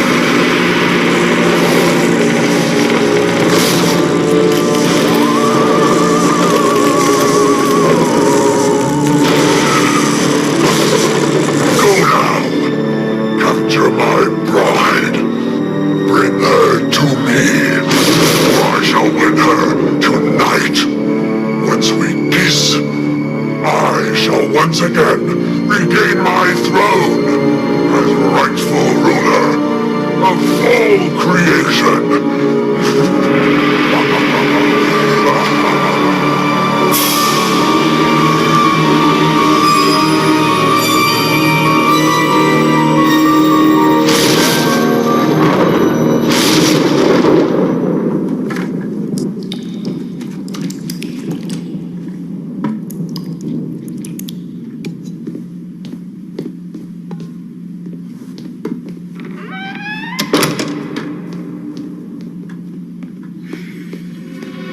What this outfit needs is the right pair of shoes. Sensible, but Egyptian.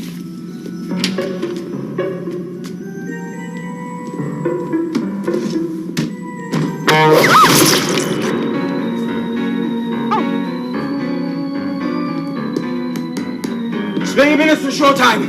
3 minutes to showtime! Cleopatra. Where's Cleopatra?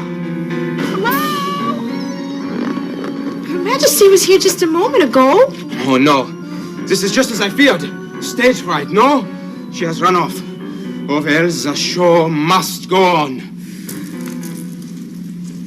Cleopatra.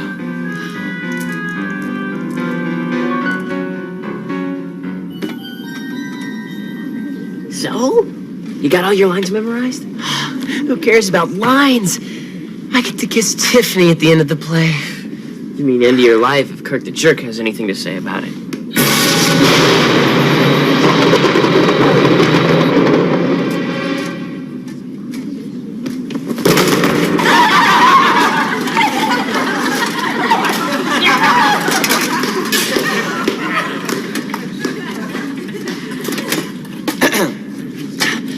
All hail the Queen of the Nile, Cleopatra! Lexi, what the? Her name is Cleopatra. Pray tell, what message dost thou bringeth me from Rome? We will tendeth to business later, lovely Cleopatra, ruler of all Egypt. For now, wouldst thou accompany me on a stroll by the pyramids?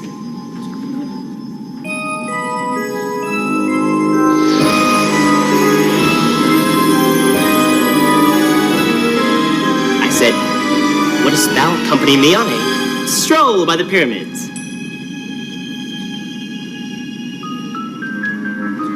No, how about we saunter by the Sphinx?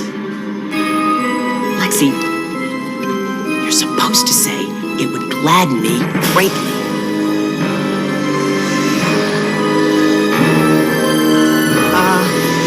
Cleopatra, where the heck dost thou thinkest thou goest?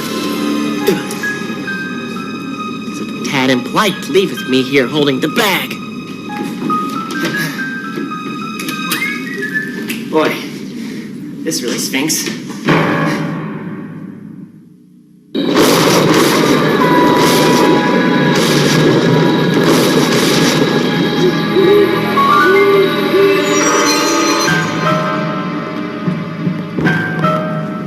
Lexi!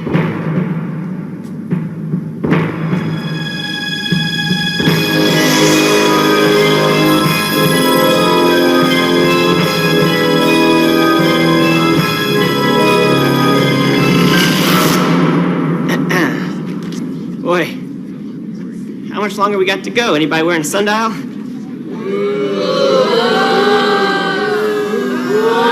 Saw what? Statues, Egyptian statues. They hypnotized Lexi, and I think I know where they came from. Oh, we gotta get Fitz off that stage. I have lost my 2 Cleopatras. What is a poor director to do?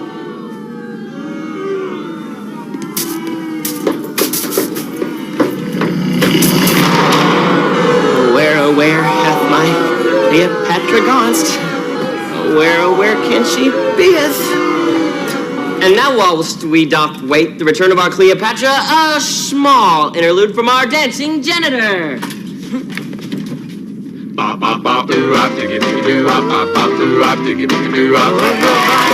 number, but it's only 7 digits long. You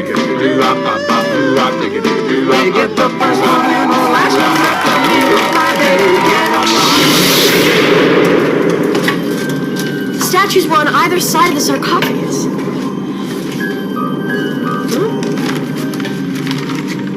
Hey, guys, look! It's ancient comic books.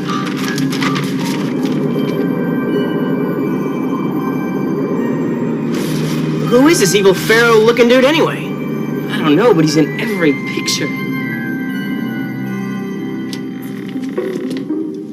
Psst.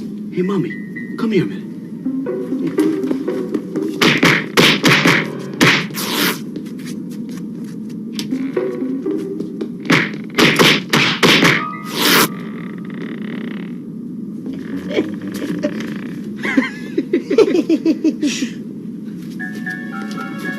I wanted to juggle 3 apples, but they only gave me 2. Ah ha ha!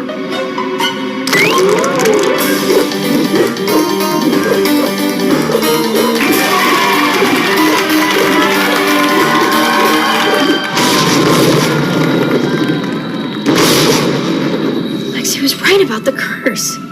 Curse? Oh, it's a long story. Oh, no. Look what I found. It says here, from what I can tell, I think the mummy's got Lexi confused with his long-lost fiancé. It says here that she abandoned him after the altar just before they were about to take their vows. It also says that he swore that he must kiss his bride when the moon is in the 4th house and the 7 venerable planets are in alignment. If this kiss is sealed, the pharaoh will become eternal and will regain his throne as the king of tyrants. When is that? 8 o'clock tonight. We gotta find where that crummy mummy took Lexi.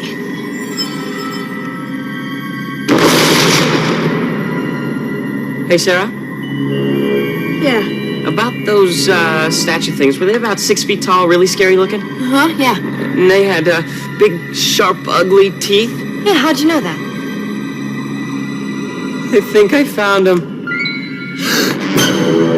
Don't look into their eyes! Don't look into their eyes!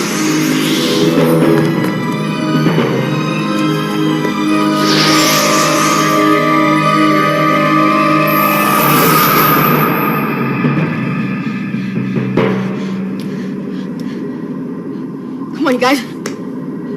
Snap out of it! Lexi's in big trouble. My lovely bride. It may have taken 5,000 years, but better late than never. And now let the ceremony begin.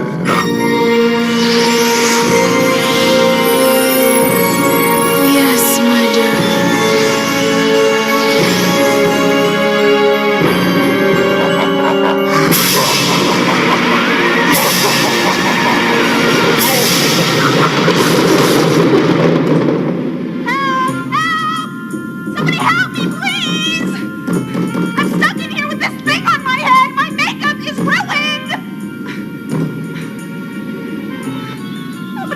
scary this is for me. I can't stay in here all night. It's so icky and smelly. Ooh.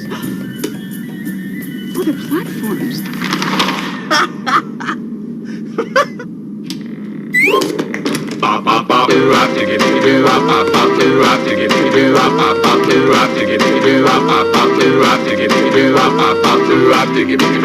Everybody's got my number, but it's only 7 digits long. They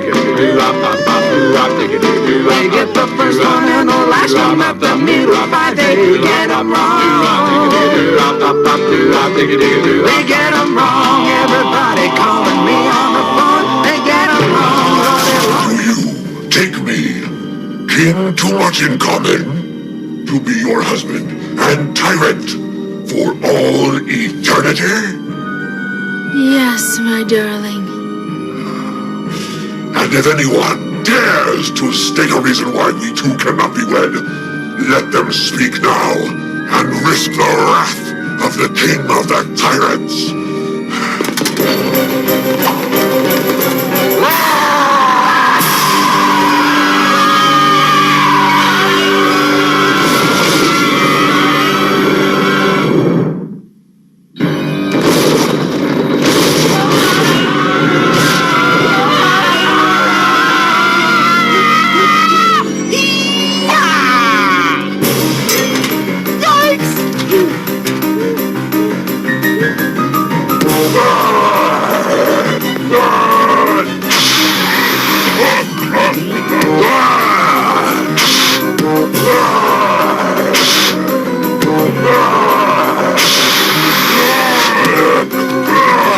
Are you okay, Lexi? Yes, my darling. Obviously not.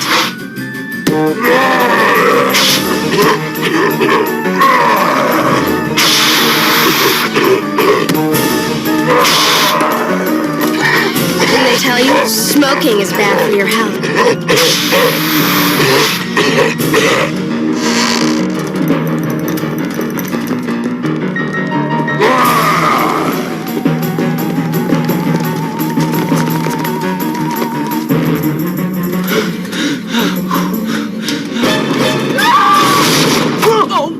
There you are, you little barf bag. What'd you do with Tiffany? Kirk, this is a really bad time. My Cleopatra has returned! Intermission is over. You will rush back to the stage. We will skip to the final wedding scene. Go, shoo, go, go, shoo, shoo. No, not you, mommy. Wait for your cue. Go, shoo, shoo, shoo. You too, go. Yes, my darling.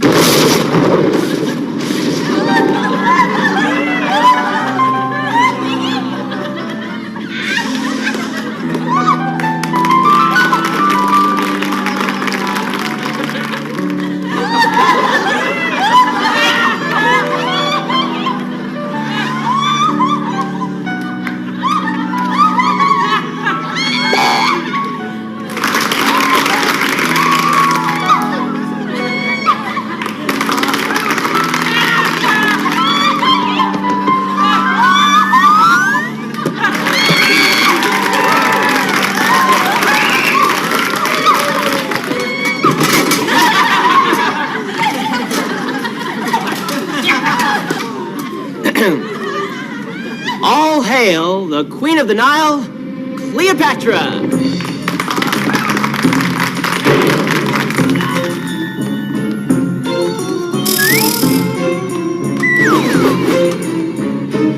Oh, fair Cleopatra. Yes, my darling. Now we haveth proclaimed our love for each other, letteth us sealeth this undying love with a kiss. A kiss. Yikes! Improviseth till 8 o'clock. If the mummy kisses her before then, we're all doomed. Yes, we will kiss Cleopatra, but first, have you heardeth the one about the stonecutter and the barge captain?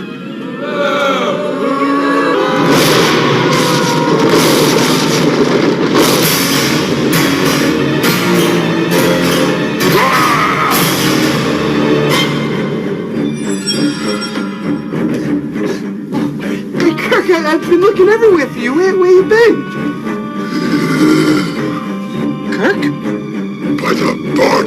Osiris, you are the ugliest rectum of maidservant I've ever seen.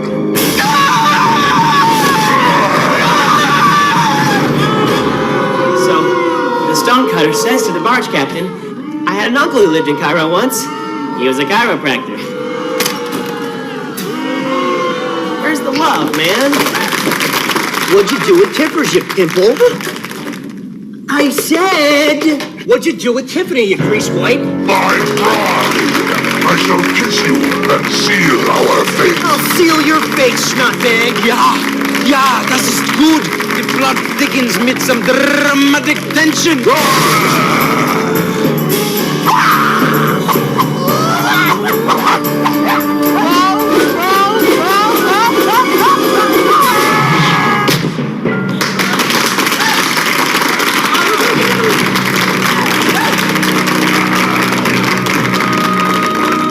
My bride, I must kiss her so that we may fulfill our destiny.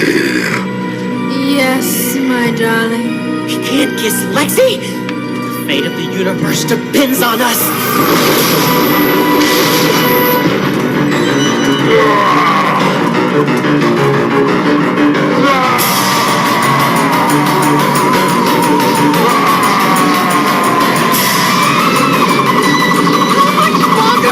Just a few more seconds.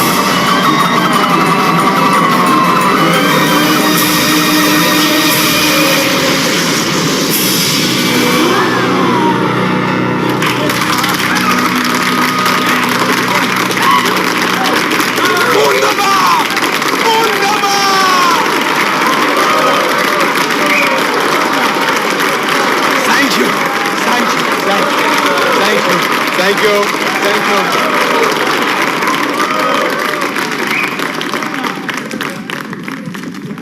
Lexi, are you okay? Yes, my darling. Oi! Anthony, now that we have proclaimed our love for each other, let us seal this undying love with a kiss. Mommy told me there'd be days like this.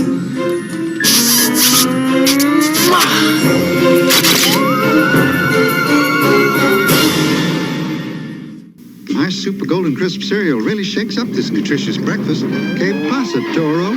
Pasa your cereal, Sugar Bear. No way, Jose. How about a vitamin-packed punch? Olé. I can't get enough Super Golden Crisp. It's got the crunch with punch. Yeah. I'll give you an orange for a red. Now you can get your own Sugar Bear gummy bears in 4 fruity flavors free, only in specially marked boxes of Super Golden Crisp cereal.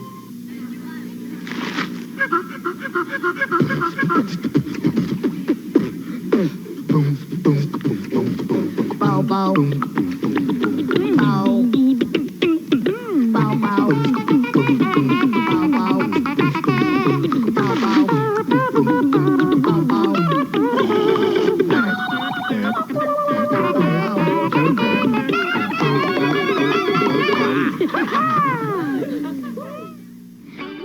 Hey, this is great.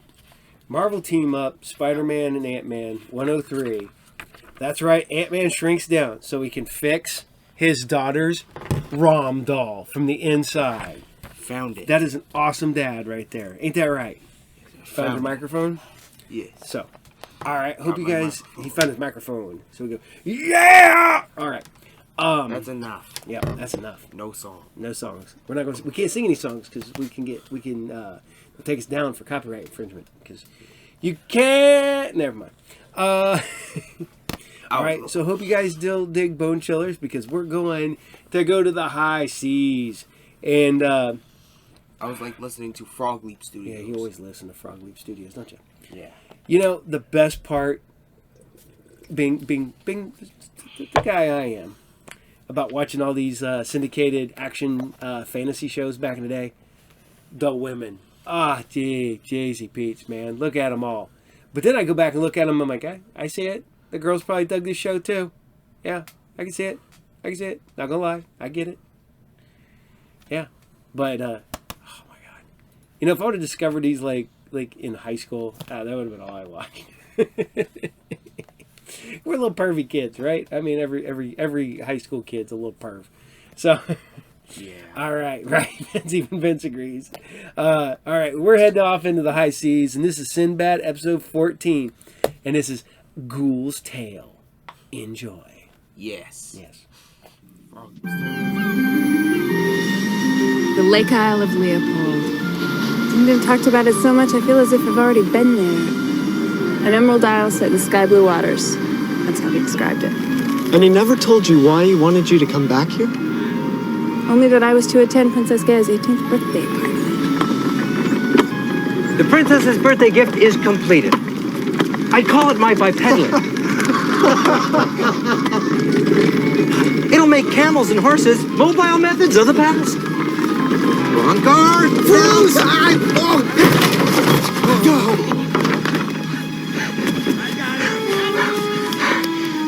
Modifications may be required to the steering mechanism.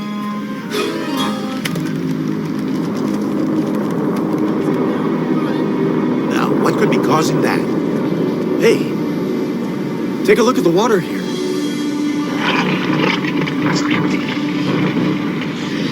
It's turned dark as pitch.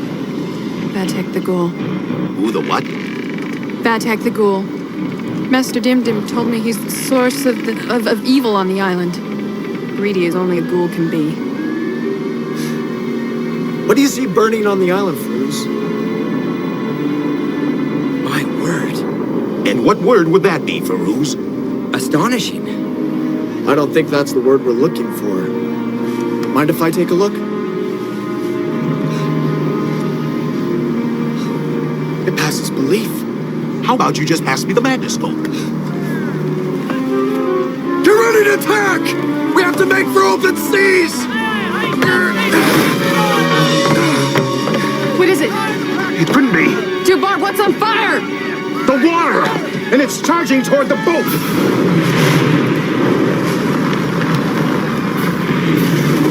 If it reaches us, we'll be smoked! Let's keep that hot sun on hold, big brother! Right now we need full sails to catch all the wind we can! Catch the wind, man! Full speed ahead!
This rig will never outrun it! Happy thoughts, big brother. Think happy thoughts.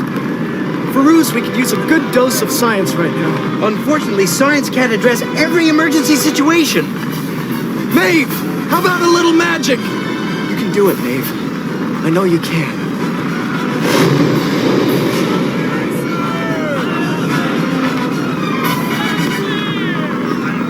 Vader, Vitri, Vin.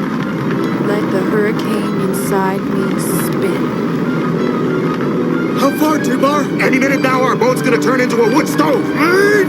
I know you can be windier than that! Where's Rumina when you need her? I heard that! I'd advise everybody to grab a hold of something. Vader, Vitri, Vin. Let the hurricane inside me. Spin!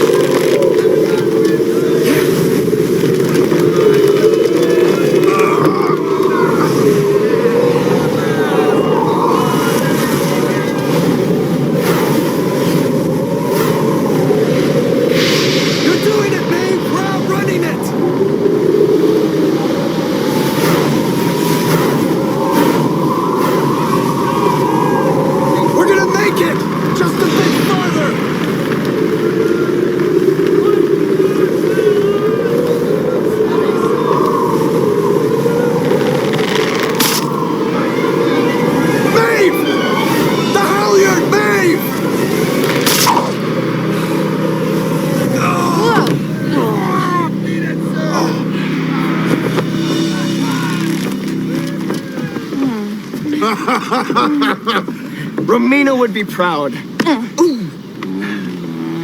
Well, we'll need to go roundabout to find a safe harbor. Hopefully this fire on the water was just some freak of nature. Hopefully. Your Highness, let me give you some cheering news. The princess has returned. No. She mustn't. She was to remain in hiding until tomorrow. Only then can she return. I told you not to send for her until tomorrow. The curse is only broken when she turns 18 and not a minute before. She couldn't wait. Impetuousness of youth. I mean, she just doesn't understand. No.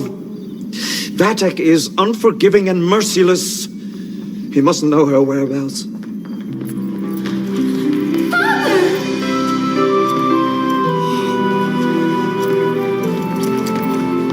Gaia, my God. You look so like your mother did at your age. If only she could share my joy in seeing you home once again. I'm sure she does, Father. I'm sure she does. Oh, Father, how I've missed you. We saw each other so seldom. That secrecy is over. Come tomorrow, the court of King Shadbush and Princess Gaia will reign openly without fear.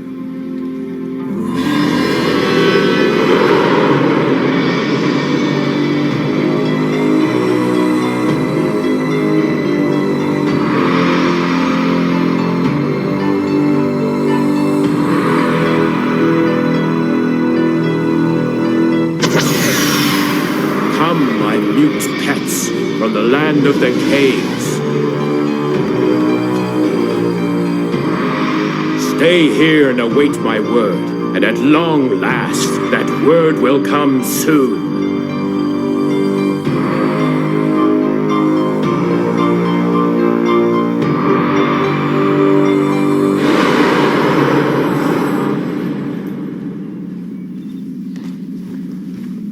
I missed you so much, Father.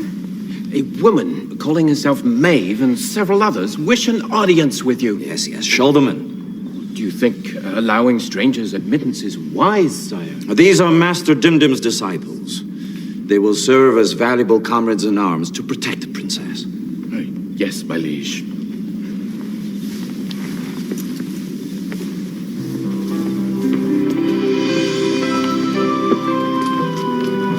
Welcome, friends.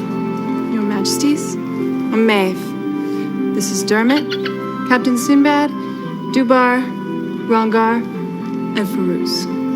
Welcome, you're the honored guests of King Shadbush and Princess Gaia. I guess that means you're the birthday girl. It's so good of you all to come. I've wanted so long to have company. Well, never let it be said that we turned down a party. Or a chance to craft a birthday present. You've made me a present? What is it? Tell me now, do. Now, it must remain a surprise. I only hope you like it. I'm sure I will. 18. You'll be a young woman. Yes. My whole life begins tomorrow. How will I ever be able to wait?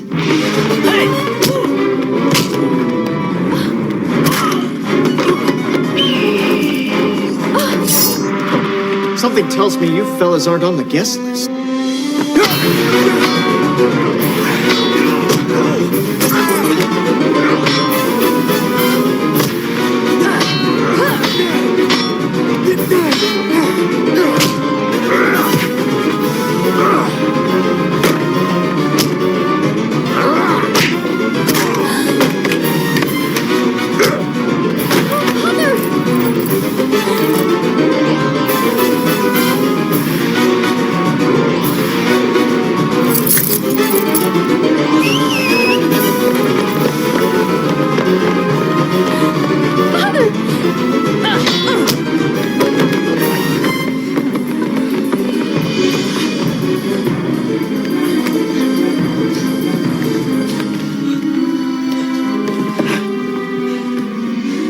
They stormed the palace for a necklace? They wanted more than that.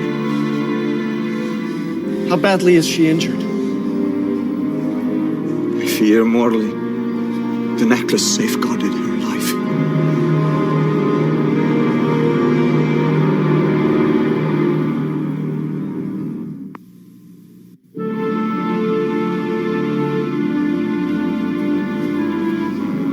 Don't worry, Father. I think I'm feeling better. Of course you are. Take this and swallow it with this. What are you giving her? A black pearl and sour camel's milk. Those are your medicines?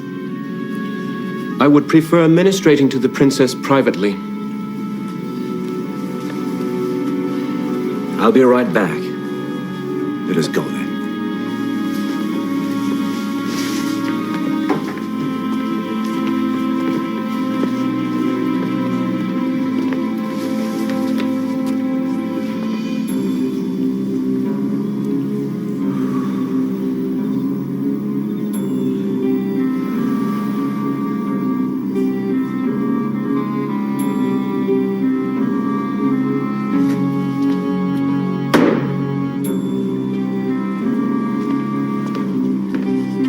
Surely your medicines are more advanced than what he's administering. Medicines won't help. Why is that? She suffers under Vatic's curse. What curse? Long ago, Vatic and I vied for everything on this island, including Gaia's mother. I succeeded in winning her heart. She became my beloved queen. And then she died tragically, giving birth to Gaia. Since then, Vatic has risen to become the wealthiest man in the land, and I made him a fool's promise. Which was? I pledged Gaia to become his bride. It was my misguided hope to wed her to his wealth. As my only heir, I wanted her to be taken care of. And then I learned of Vatic's sorcery over his subhuman nature, and I broke off the agreement. And so, Vatic vowed revenge. He cursed her to death even before she reached womanhood. Her 18th birthday. It was Dim Dim's talisman around her neck, wasn't it? A guardian talisman that protected her. I knew that Vatic would try to get it from her, and so I kept her safely in hiding all these past years. But now, without the protection of the talisman... She's at Vatic's mercy. Yes. And he has none. We need to get that talisman back. Where would he take it? To that fuming eyesore he calls home. Travel west. When you get to a small village, it's just beyond there. Let's get the others and start at once. I prefer to stay here. I don't believe in curses. I believe in cures. Do what you can, Farouz. If we can make it back before midnight, it might be a birthday celebration after all.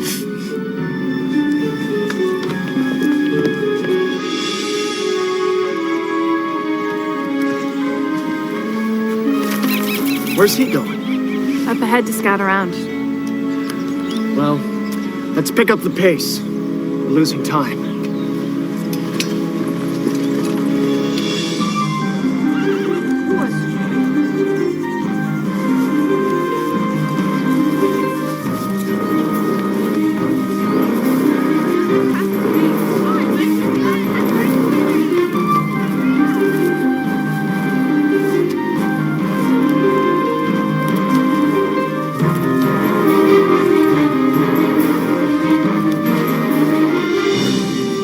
Happened to these people? Poverty. Another of Vatic's curses. Well, I say we move on. No. We need drinking water. And if one of them would serve as our guide, we'd reach Vatic's stronghold all the quicker.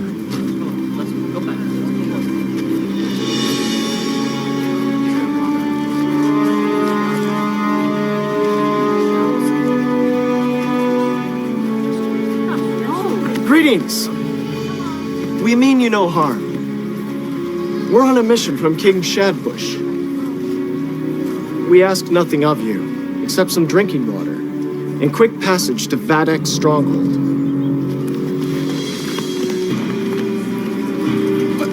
We'll pay you for the water. And if one of you would act as our guide, they would also be rewarded.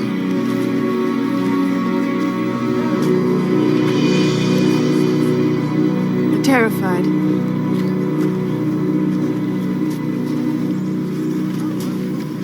Will no one here find their courage and aid us?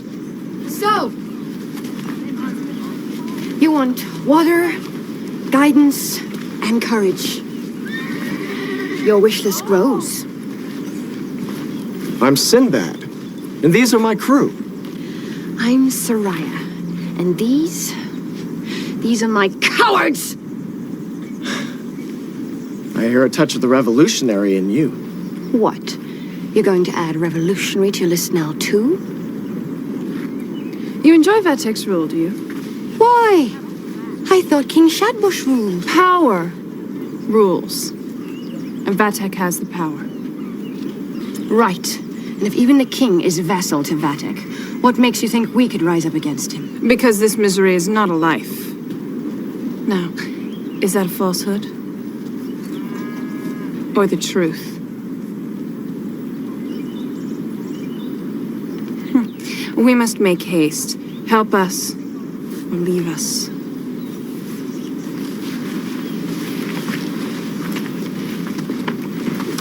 Very well. Back to your first request. A drink of water? Follow me. Nice motivation move, Maeve. I'd call it goading. Just take care with her. Something in her eyes. It's full of darkness.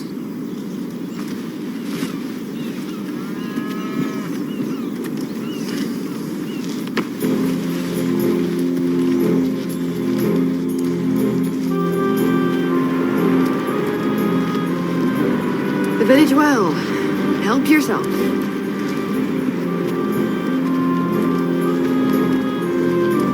Looks like a long rope. Scarce water runs deep. Come on, Rongard, let's get cranking.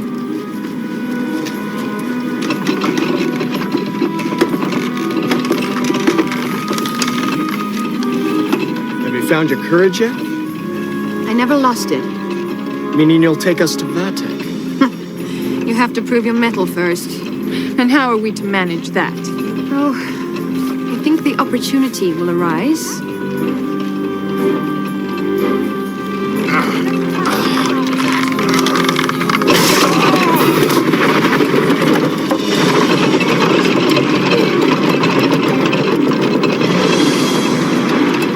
Sinbad, I think I've lost my thirst. Let's mention your headband. What's in there? Oh, water. What else is in there? One of Vatek's minions. Water is precious after all. What kind of minion? Oh, she'll be right up.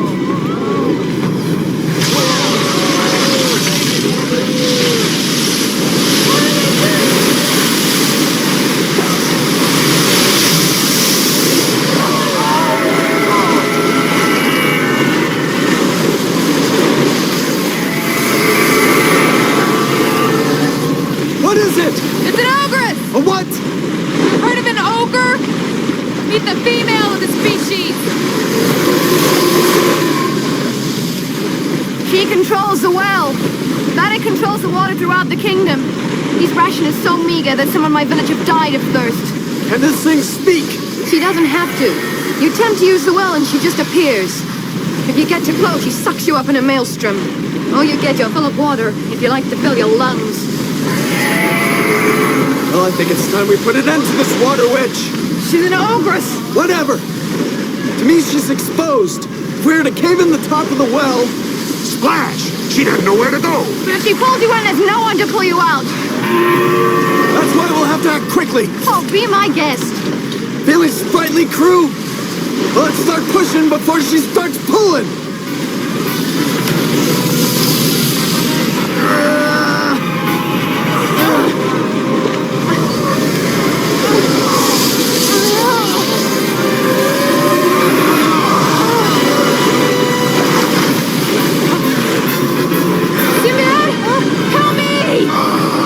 Rongard!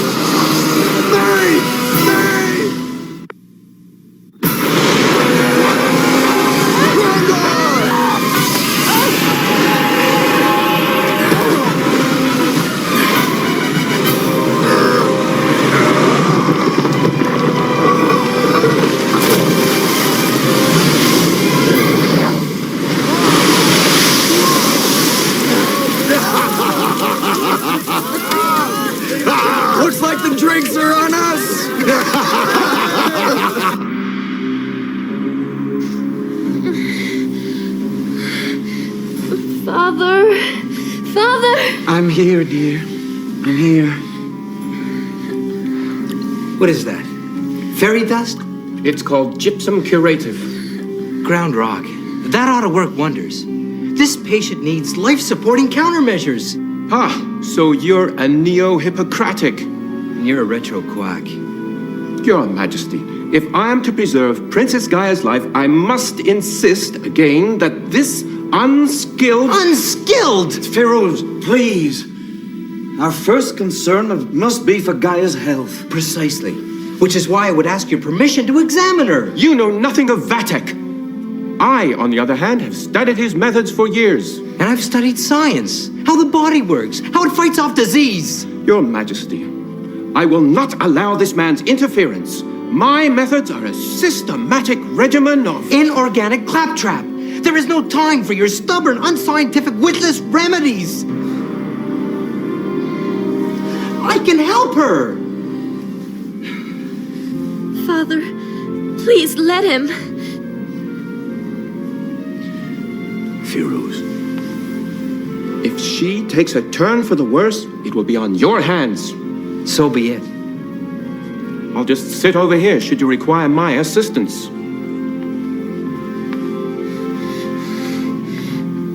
Please, don't let this happen. I'll try my best.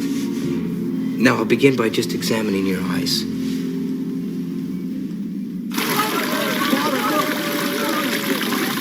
Vatic will hear of this. Which is why we need to get to him before he gets to us. Will you lead us? You're inviting your doom. Wouldn't be the first time. Villagers, your well is free. Drink!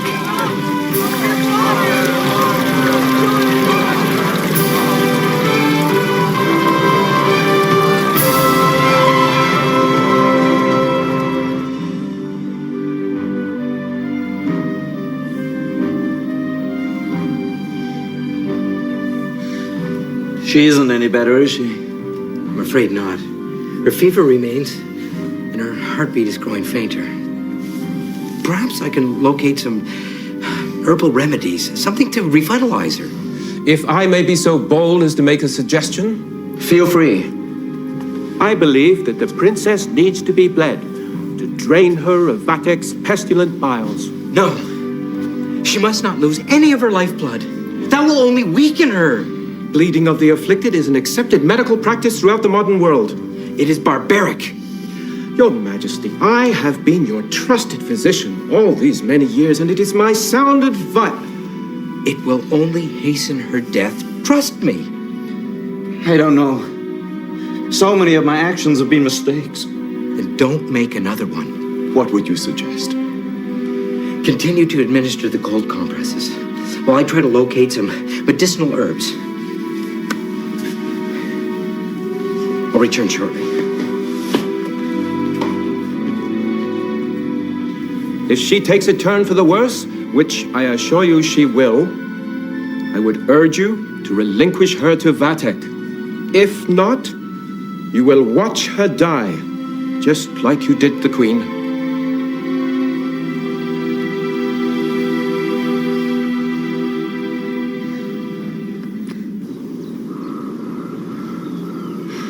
We need to cross that ravine. Was that once a stream? No, it was once a river. Dry lake beds, dry river beds. What's happened to all the water on this land? What water Vatic doesn't use, he lays to waste. Why would he do that? It's the nature of his business. Wonder what the nature of his business is. He's a ghoul, which means he preys upon the living and the dead.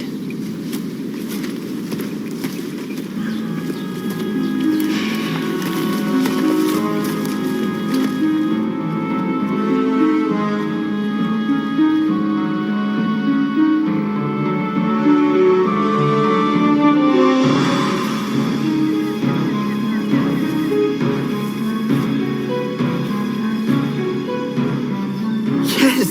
Rose hips, centauras, sweetgrass!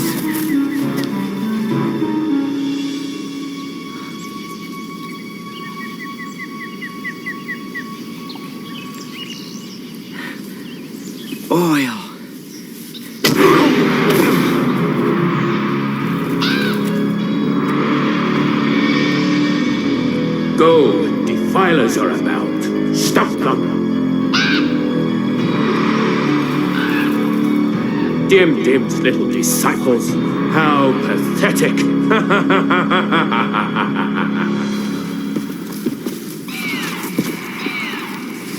What's that sound? It's only a bird. I'm gonna scout ahead. Wait here a moment. I'll be right back. I think we should stay together. Look, you can either follow me or not. It's really up to you. Go ahead. We'll await your return.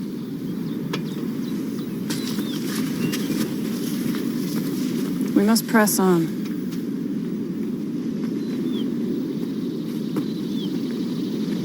And you shouldn't have let her get out of our sight. We can wait a few moments. I gotta say, being out here in the open is not a good idea, particularly on low ground. Must be a big bird. It's a raven's cry. Always a bad omen. Let's not let our superstitions get the best of us. Something's wrong with Dermot. Ask him what it is. Dermot.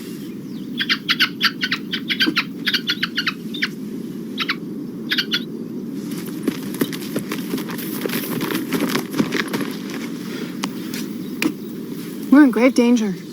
I'd say that's exactly where we are. We must move from here. We can't leave Soraya. She left us, remember? Where's he going? He's gone off to find where our guide went. Sinbad, if something does catch us out here, it's gonna be their killing field. All right. Vatek's sanctuary lies to the west. Let's move out of the ravine that way. Are you sure you want to go that way?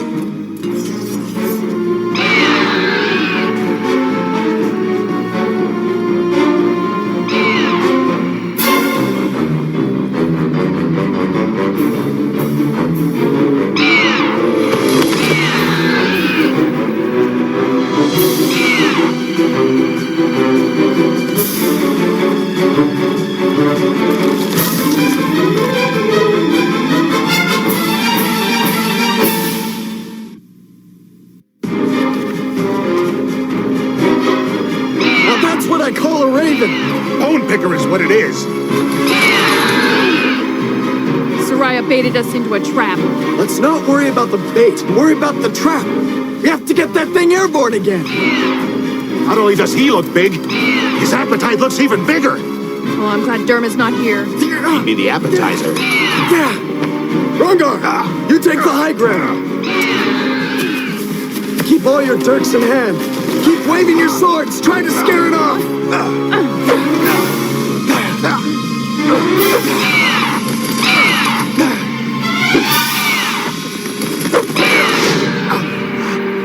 Good work, Rongar. And I owe you for a new set of dirks. What does he have to say? Soraya's run off. Wonderful. But she'll be easy to track. How? Just follow the smoke. What smoke? I would imagine that smoke.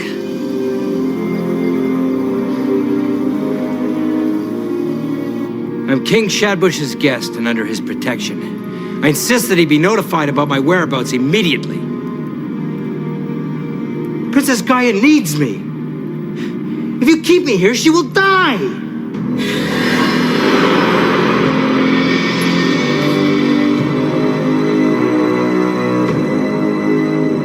Go back to your caves.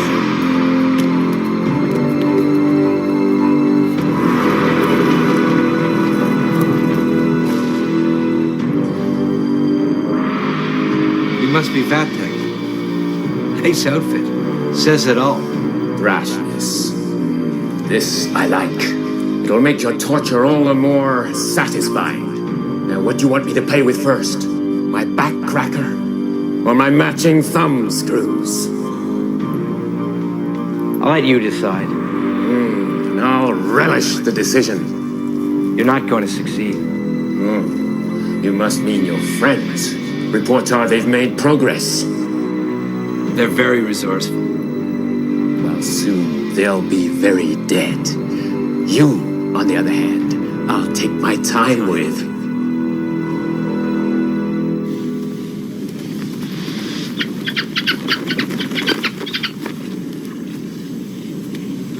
Anyone care to explain what that is? Whatever it is, looks like the fuming isosaur Vatek calls home. Let's move closer. The night is hard upon us. What about Soraya? If she's alerted them, we're walking into a sure ambush. Not much of an ambush if we know about it. Right, Big Brother? Now, why did I encourage him?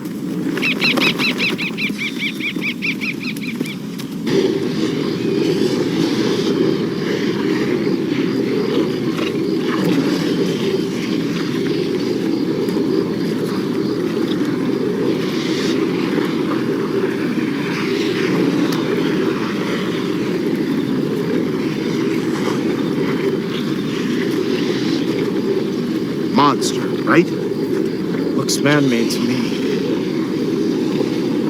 All right, let's go.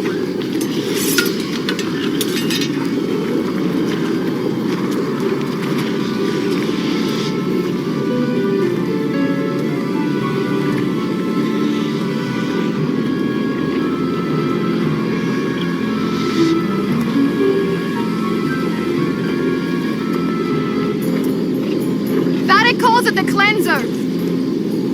What does it do? He uses our clear water to make steam. And then he uses the steam to cleanse his black water. Black water? It bubbles up from the earth. When it's cleansed, it makes perfect fuel for lamps. He controls the oil for the whole kingdom. Vatic sells it throughout all the seaports. For a price, I could show you thieves his stockpile. For a price? We're not thieves. We're here to find Princess Gaia's talisman. We have to find it before midnight. And what profit is in that? The profit of saving her life. Of denying Vatek's claim on her. Now, are you gonna help us, or did you lose the courage you said you had?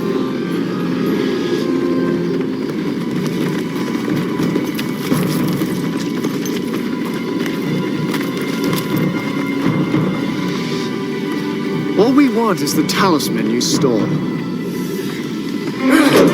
All right, have it your way.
Everyone all right? Where have you been? Getting this? Vatek just gave it to you, huh? No! He doesn't even know that I've got it. And how did you get it? I was in his trust. He kept me and my family alive. When did you decide to help us? I know this holds power for him, and it's about time his power ended. You're in league with him, aren't you? Up until now. Up until now, I had no other choice. He was my only means of survival. Only now do I realize that sooner or later we'd be dead under his oppression. Where is he? Up in the castle, intent on getting what he wants. We'll never make it back by midnight. I know a quick way through the tunnel. I'll show you. Can we afford to trust her? Can we afford not to?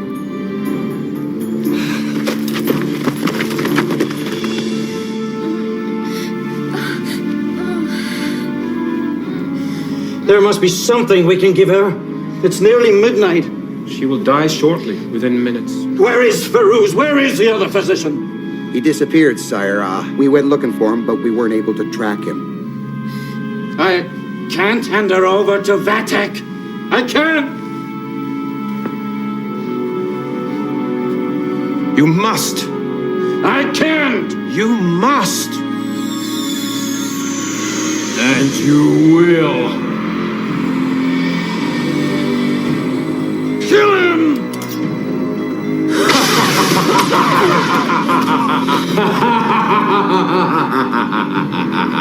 That's not going to happen either.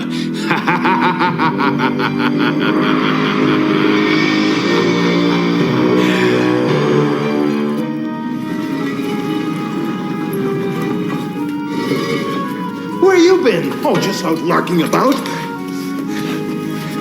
Vatek is in the castle. I know. We have the talisman. Then go! Just leave me here. Go! So much you owe me. Stole from me. Your mother being the worst of your thievery. She never loved you. And neither will Gaia. This is not about love. I could have killed her many times. Instead, I let you preoccupy yourself with her safety. Meanwhile, I acquired all your land, worth acquiring. Empire building is the best form of revenge, didn't you know that? Just let me have mine, Gaia, and the rest of my kingdom is yours. That's not satisfactory. My satisfaction is killing your precious Gaia right before your eyes. No! Oh, yes! I won't allow it!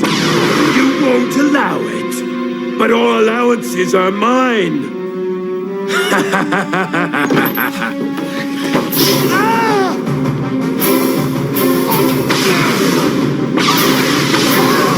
Sinbad!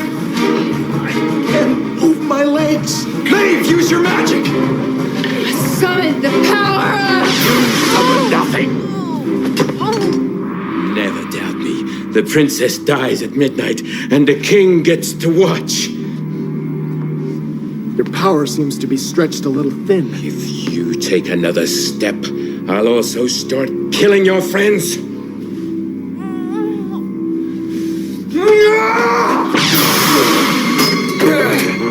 Vatek, your spell is broken. Go back to the hell you came from!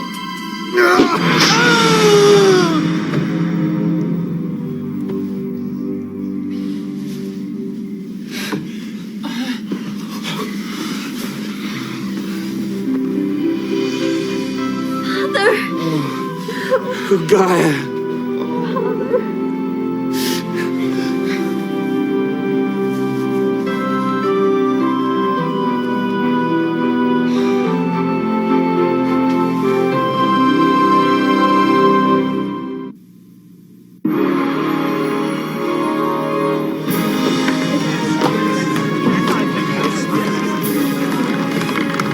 I told you she'd like it.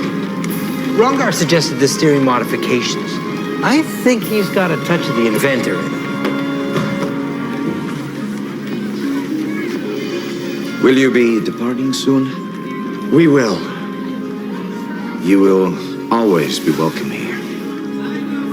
I'm sorry I doubted your intentions. No, you were both right. How so? Misery's not a life. The miserable must revolt. I sold myself to live, and only now do I feel truly alive. Thank you. now, let's not be too thankful. Whoa. Who wants to try it next? Well, I'm always up for an adventure. Seems simple enough.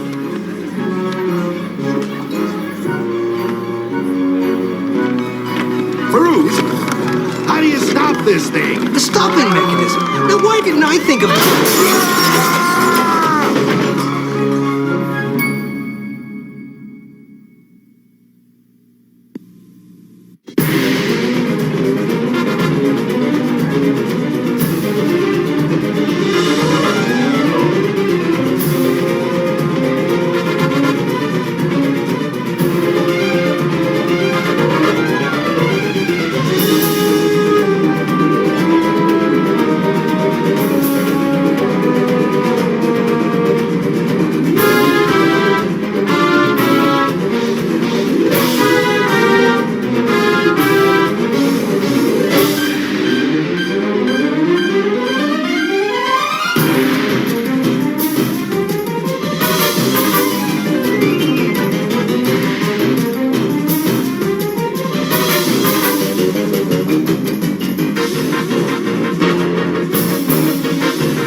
I gotta feel the taste, gotta taste the pop, it blows me away. I wanna pop in the mouth, gotta get popped. Popped up crisp and light, pop in every bite, it blows me away. I wanna pop in the mouth, gotta get popped. Kellogg's Corn Pops, the great tasting part of this nutritious breakfast that'll give you a good pop in the mouth. Wanna pop in the mouth, gotta get popped. Okay. This magazine,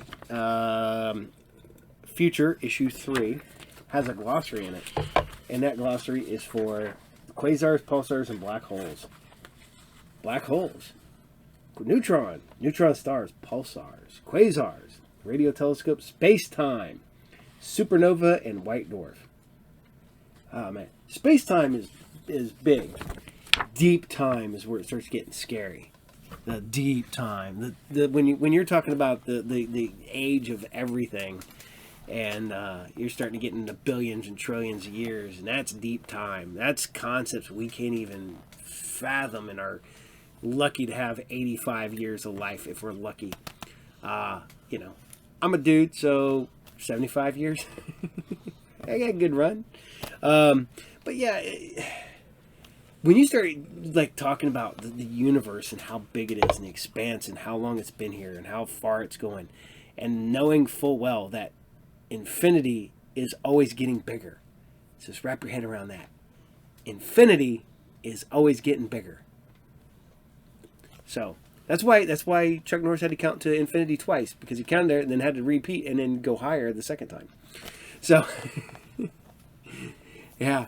It's like, oh, we're like grains of sand on the beach. I'm like, we were like those grains of sand. If that one grain was crushed into a billion little more pieces, and then you counted all them as another grain of sand. That's how small we are in the universe. Existential dread, ladies and gentlemen. Existential dread. I don't have that. That's why I can joke around about it and laugh. The Joe has horrible existential dread. And it's my fault. I screwed up as a parent. Because one of the things I used to say to my kids back in the day was, I love you forever and ever till the earth crashes into the sun. Yes, and that's when Joe realized that at some point, the universe ends. And I'm like, yeah, he's got his microphone. Vince, I don't have to worry about that. Do I? Yeah. Yeah. I love you so much. All right, so we're going to say goodnight. But before we go, we're going to tell you we've got a lot of plans coming up. I have just officially nailed down. I will be at the Honda Scream Expo again this year. We have PickleCon coming up. I've got conventions I will be at as both a seller and a guest. Got someone that I'll be reporting from. You can go over and check it out. We're working with the Monster Channel now. We've been working with the Monster Channel, but we're really working with the Monster Channel now. Hence last week and the stuff we've been able to bring you to New York Toy Fair. So check that out. We've been working with, from Instagram, Pure Horror. We've been working with all the other horror hosts. So we're having fun. So we're doing a lot here. And we want to bring you more stuff. We want to bring you more people. As I'm getting ready for our 4-year anniversary, rapidly approaching, we got some really cool people that might appear. So we're working on that.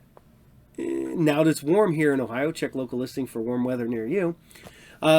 We can continue and make it bigger. So we're doing that. But you know, you can always reach out to me if you have any questions or want to talk to me. Probably not. I'm going to go live soon. I will be going live some Thursday, and you can talk to the captain live in the evening and not Monday morning or Monday afternoon. So on that note, I want you guys to all take care. We'll see you all there. Remember, there's Attack of the Show post-credits. Captain and Vince out. Bye. Later.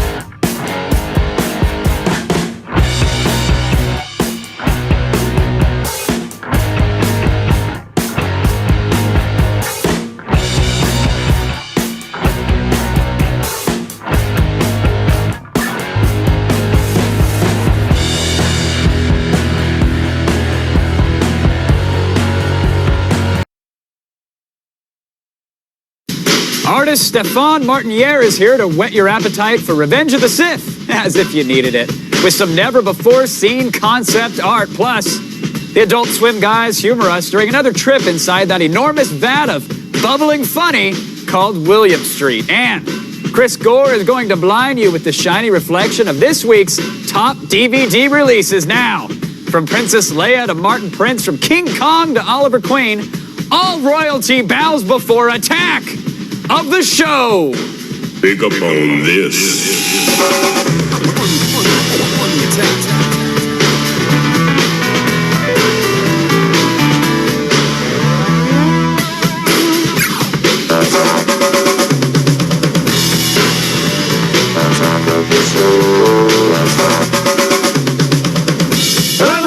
Whoa! Same time. I thought I was saying hi. Yeah, you want it? Yeah, You should I just take want to it. say hi to everybody. Hi, everybody. Yeah. All right. You're very hippie today. Hippie? Yeah, you got your nice It's little... bright. It's kind of... I actually took it out of Brendan's wardrobe Did you? section. Yeah, Nice. I did. But it works. It Yeah. works. It's good to go. Wanted to share something real quick. Yes. With the folks at home and with yourself. I don't know if you got one of these. This is what they're sending out to the press. Esteemed members of the press. This is the E3 invite for the press conference to the 360. So as you can see, the logo it's definitely there. That's the logo. Look at that, huh? Get really close to the TV, kids. Nice. All right, and there you go. A little text on the back. It's the invite. It's kind of cool. Very cool. It's shiny. It's a little mirror, too. Little coaster. Yeah. Sarah, are you impressed by my Xbox 360 coaster? It's really nice. You could use a coaster on the little table over there. I could. There's a new table. Do you like the new table? Hold on a second. It's kind of a, maybe an Indonesian type of a vibe thing with a coaster. Now I can, put my laptop on the coaster. It's For great. Margarita Fridays, you'll be good Fridays. to go. What day is it? It's Tuesday. We got a long way to go. We got 2 more days. 2 more days. Anyway, today, DVD's Day. Everybody love. I knew that. Actually, I should have known it was Tuesday. It's DVD's Day. Yes. You excited, Margarita Chris Gore? Friday, but yes, of course. I love him. And then, of course, a damn good download, as I also do on Tuesday. It's a big day for me. Big day for Sarah. Big day. Watch out for those eBay links, though. That's right. They have a tendency to eclipse the other segments, like a download, per se. Right. Now, yesterday, I mentioned the anime character that looks just like me. You remember this? I showed this off on the show. What makes this character look like you? I don't know. Somebody sent it to me, and dude, that kind of looks like me a little bit. Yes. We had The eyebrows. over 500 people responded with the actual character name. His name is Rock Lee, and he's from some anime called Naruto. Naruto? Yeah, is that right? Sure. I don't know. Yeah. I don't know the anime, but Me that's neither, cool. but Now there I you can go. get the box set. Well, see, I feel woefully left out. I don't know what my anime character somebody is. I don't know what find- Sarah's is. I mean, this isn't. We got to find anime characters for all of All us. right. If you watch a lot of the animation, find KP a little character. There's got to be Please. somebody out there that looks like you. Yes, and I would hope think. and I hope it has tentacles. Whatever it is, I want tentacles. Oh, no. Or a schoolgirl outfit. Oh, One of the no. two. I just want to know what it is. Find it, please. Now, something I found ages ago, and everybody kind of was like, I don't know. But I really wanted to show it off on the show, so I lobbied for it. Here it is. It's called, it's at text1.org. It's a Java applet. I know it doesn't look like much Look at now. that. Well, okay, hold on. Let's type in a URL. Give me a URL. You want to go Kevin Rose? You want to go system.org? You want to go G4TV? Come on, give me a URL. G4TV.com. All right, G4TV.com. So you type in the URL. Now what this applet does is it goes to the site, it grabs the source of the main page, and it actually builds a tree out of it. The actual code, the actual HTML, becomes branches and leaves, and then when it's done with the main tree, it will go off and do other sites that are linked to it and connected to it. So it's looking at the HTML and it's finding all the links and just crawls and actually, that's cool. Yeah, and you can actually see where it's crawling. You can see the entire directory structure, which file it's actually pulling from, and then as it goes, you'll have an entire, sort of like a digital forest, if you will. Can you zoom in of and all the move links. around or anything like that? No, not with this. I think there's a standalone application that has more functionality, but the web app for right now just kind of shows you pretty trees. That's cool though. It's cool looking. Yeah, I want to see where they take it. It would be really cool if you could kind of zoom in and see where all the links are and then click to navigate. And then it became a first-person shooter, like That'd be Tron, awesome. and you're shooting links. That's what I'm talking about. And then there's voice chat and skinnable interface. Okay, I'm sorry. Now someone has made a text-based adventure. Another one. Based on Hamlet. You called my applet lame. This is text-based Hamlet. This is kind of interesting. Watch right. this. I can like go north. You're on a ghost the is palace there. balcony, and there's bats flapping around. Okay, what are you gonna do with the ghost? Apparently, there's a ghost in Hamlet. I don't know. I'm not a Shakespeare kind of guy. Yeah, I don't. Sarah, you did any Shakespeare action? Yeah. No, I wish I was. Didn't take that class in college. It's interesting. I think we're better off with Zork around these parts. Okay. And that's about it. I don't know. I like it. It's interesting. If you like Hamlet and you like the text-based adventures, you probably don't have a girlfriend. That's right. It's I very mean, true. go to this link. This link Very is for true. you. That's what I meant. Find it in our show notes. You'll want to visit it for sure. All right, now this is something I dug up last night. Well, I like to get drunk and cry every night and go through the G4 forums, but I stumbled across something that didn't make me weep. It's probably actually true. It really is. I was very excited by this. Robot Plague. I'm calling you out, buddy. I saw a post that he made about a site that he put up. Well, here's the post by Robot Plague. There it is. Cute avatar of a guy stabbing a kid with scissors, apparently. He says, who likes to put stuff on their cat while sleeping? Done. That's all I have to say. Who likes to put stuff on their cat while sleeping? I know I do, and that's why he launched stuffonmycat.com. Oh. So as you can see, here's a sleeping cat with a mouse and some lip balm and a disc, and there's breakfast on his cat. There's hash browns and an egg and a piece of sausage on So his cat. hold on now. He's trying to get like people to submit their pictures of like putting stuff on your cat. And some of the people in the thread were like, I don't know, that's kind of lame. I think it's great. I wish I had a cat to put stuff on. The cat looks like it's dead. It's just sleep. It's a nappy cat. I guess it is sleep. But I love that he got the entire breakfast plate on it. Like that's definitely 10 points. So the reason I mention it is that, come on, help this guy out. If you have a cat, put something on the damn thing, take a photo, and send it to him. Did you see the little guy with the little like lemon head or the little melon head? Oh, the kitty with the lemon head. Yeah, it reminds me of the rabbit. They used to, the pancake rabbit. Was it Ulu or Uwu? No. There was a rabbit. This guy used to put little miniature pancakes on his rabbet, and then like he'd put carrots on it. It was a Japanese. The cat. You spend way too much time. The rabbit passed away, unfortunately. So this is like kind of carrying it on. Stuffonmycat.com. Help the guy out. All right. When the lights fade up again, they're going to go down in a second. You can forget the Nintendo DS and the Sony PSP. There's only one true retro station portable, and it ain't for sale, Kevin. Or we're going to show you how to make your own. Right. Isn't that nice?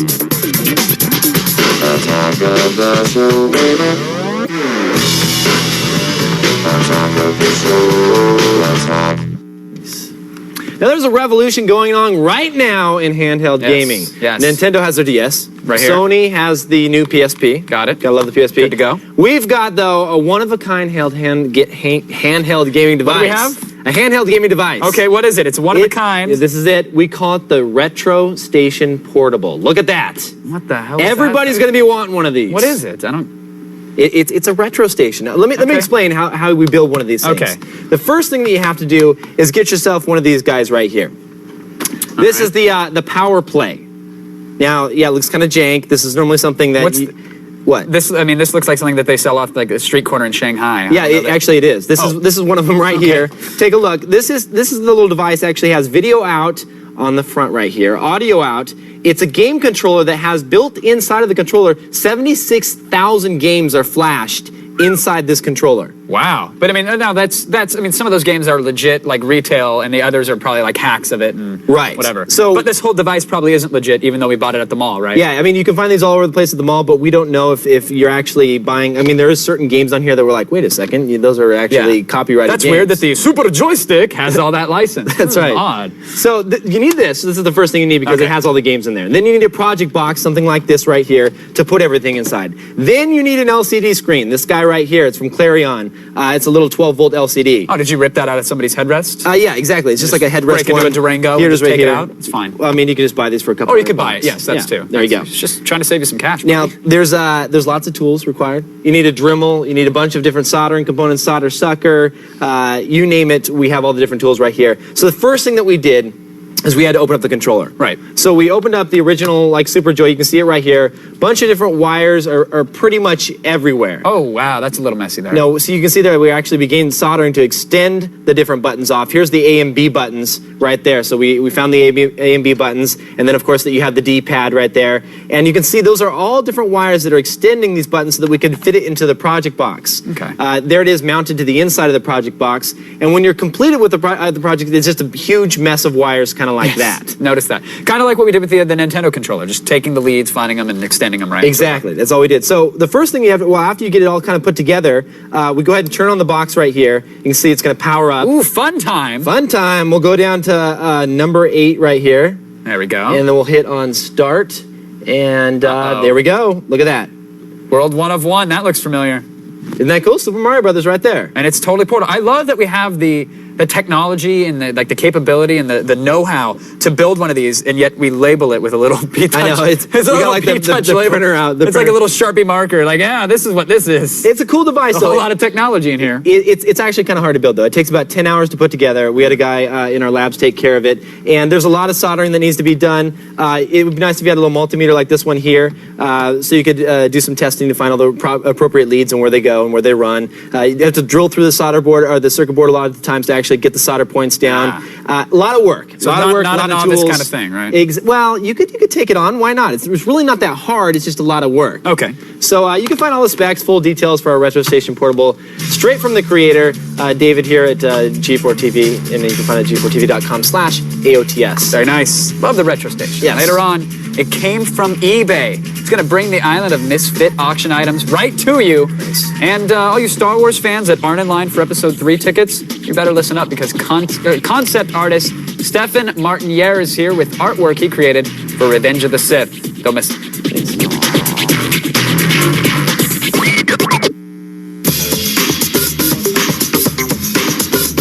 He's done amazing concept art for video games, science fiction novels, and movies. And here to show off some never-before-seen designs for Star Wars Episode 3 is concept artist Stefan Martiniere. Welcome to the show. Thank you. Thanks for having me. So you have done some really cool stuff. I went through your website and your book. What are some of the projects that you've worked on? Well, the last big one was iRobot last year. It was just released. I also worked on Uru, the Ages Beyond Mist. Very cool. That was a game for about 3 years. Project like Star Wars 2 also.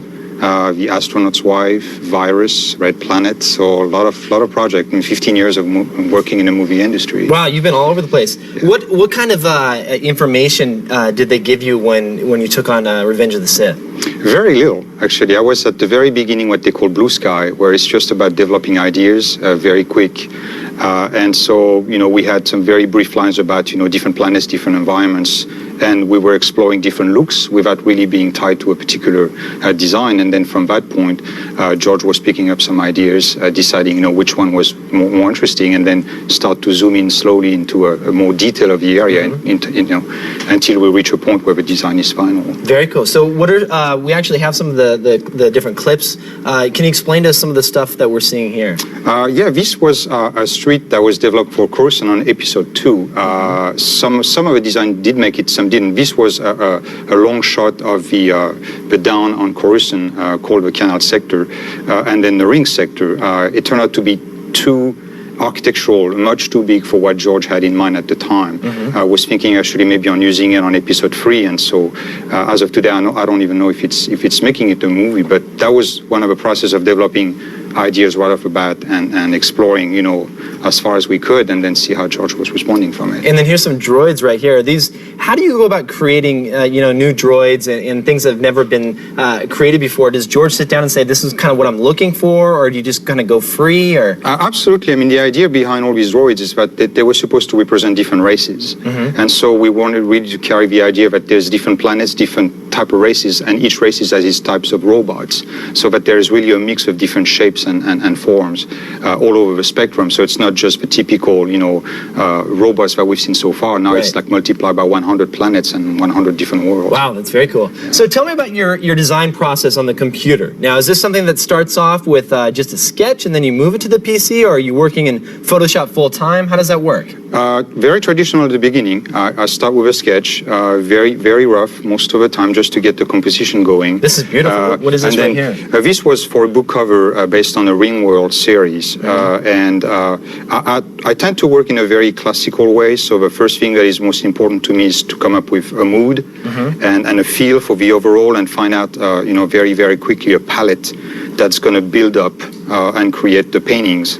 So it's building layers upon layers, the way a traditional painter would do it, with its own colors. So there's no 3D. I mean, some of this stuff looks like you could have used Maya or a 3D application to help you out, but this is just all. There's no photographs that you took to bring into this for the clouds. Is this all Photoshop? Actually, Photoshop is what it does best. It allows you not only to paint, but also use photographs and use them as textures, simple sometimes elements that you can manipulate.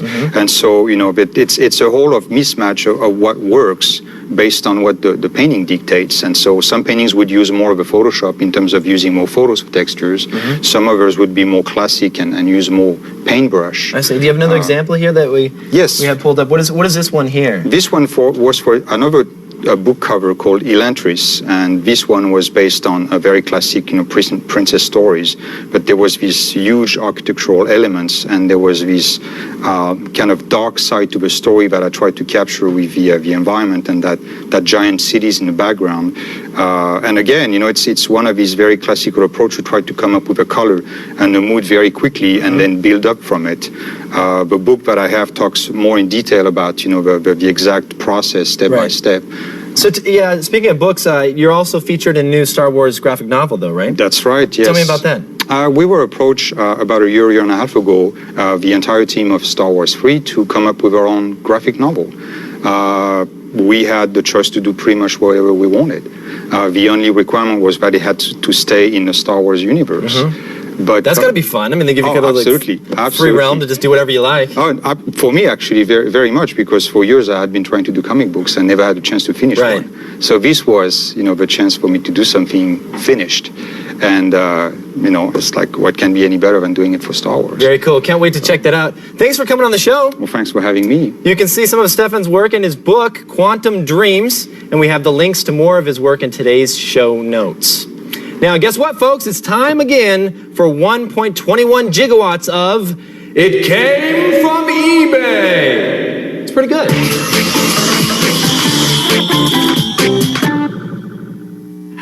That was good. If there was like an It Came From eBay or not, I'd click on 3. Because it's like, you got the reverb. The audio guy spent the time potting it up, dude. You could have sold it a little bit more. I don't know. That was good. All right. No, it was good. I can try it again. It was a good warm-up. Can we do that again? Can we get the effect one more time? I know this is wasting time, but can we, I guess it really is wasting time. It is, isn't it? Yeah. All right, sorry. Next time. All right. Maybe on the way out. Next time. Okay, hey, the first link that I want to show off. It's an auction. Oh, yes, right. It's the item shrinking. It's the shrinking machine. It'll shrink stuff. Now, hold on. It's $152. Some lame online casino won the auction. But check this thing out. This looks legit. I mean, it looks pretty real. Is it like Shrinky Dinks kind of thing? No, like you point this ray, like a Honey, I Shrunk the eBay auction kind of thing. And it's got some sort of a wooden scope. But look at the work it does here. Hold on. Look at how tiny that pencil is. There's no frame of reference in it. Look at how tiny that. Well, there's the quarter, and that's a giant quarter. They could have just made them tiny. I need some proof. The ray shrunk them down. I need proof Sarah. that the shrinking machine shrinks things. Would somebody bring it to the set, and then maybe I'll believe this nonsense. And let me ask you this then: Would somebody sell something on eBay and say it does one thing when it really doesn't? Yes. Oh, okay. Moving on. Next item. 1988 George Bush campaign cigarettes. Yay! Huh? Wait, hold on. Oh, I did. Oh. Darn, I broke the internet. Hold Are on. they let me scroll really down here. cigarettes? They're really cigarettes. They, I guess these were like handed out like as a promotional thing, you know. Support Bush. Yeah. Smoke up, Johnny. Exactly. And vote for me. Now everybody with the voice boxes is like, I'm voted for Bush. No? All right.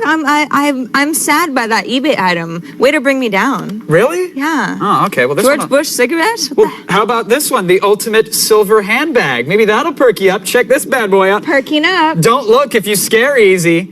It's got spikes. It's got chain. It's made out of metal. Here's some shots of it there. There it is, kind of open. It's like the ultimate handbag that if you need to swing as a mace at somebody, I need this. How you much can totally is it? take an How eye much out. is it? I'm It's buying going for this. $20. There's no bids yet, too. Could easily afford that. Oh, mine. There you go. And then you beat I'm gonna be somebody the over the head with wildest girl at the Concord this weekend. it. Wow. All right. Something like you can that. recoup the money. Yeah. Finally, this is perhaps, and I don't mean, no, don't show it. Don't show it. Go back. Okay, Oh, darn, they I'm showed not it. Oh, looking. well, hold on. I'm not looking. This is perhaps. Can I look? Well, yeah, you can look now. Okay. We're safe. I don't want to hype something up, but I think it is perhaps the single greatest auction I have ever seen You on always have eBay really ever. weird ideas. It is the very rare World War II. Go ahead and show it. Adolf Hitler skunk figure. There he is. Look at him. He's a dictator, but he's a skunk. Look there. Oh, look at the close up. Come on. He's also wearing lipstick. He's a sad skunk, Sarah. He's not sad. He's Hitler. Well, he's a sad Hitler.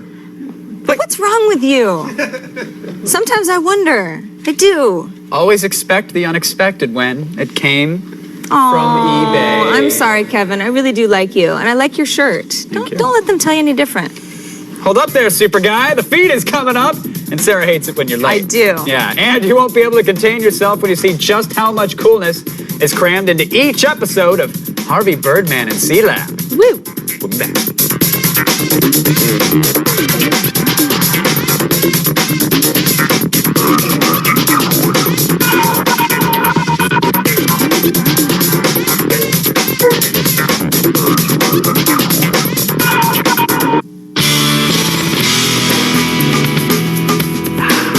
All right, we're back, and unfortunately, Chris Gore is probably going to go on and on about how he's feeling today, and there's nothing you can do about it. But then Sarah's download is fresh and fruity.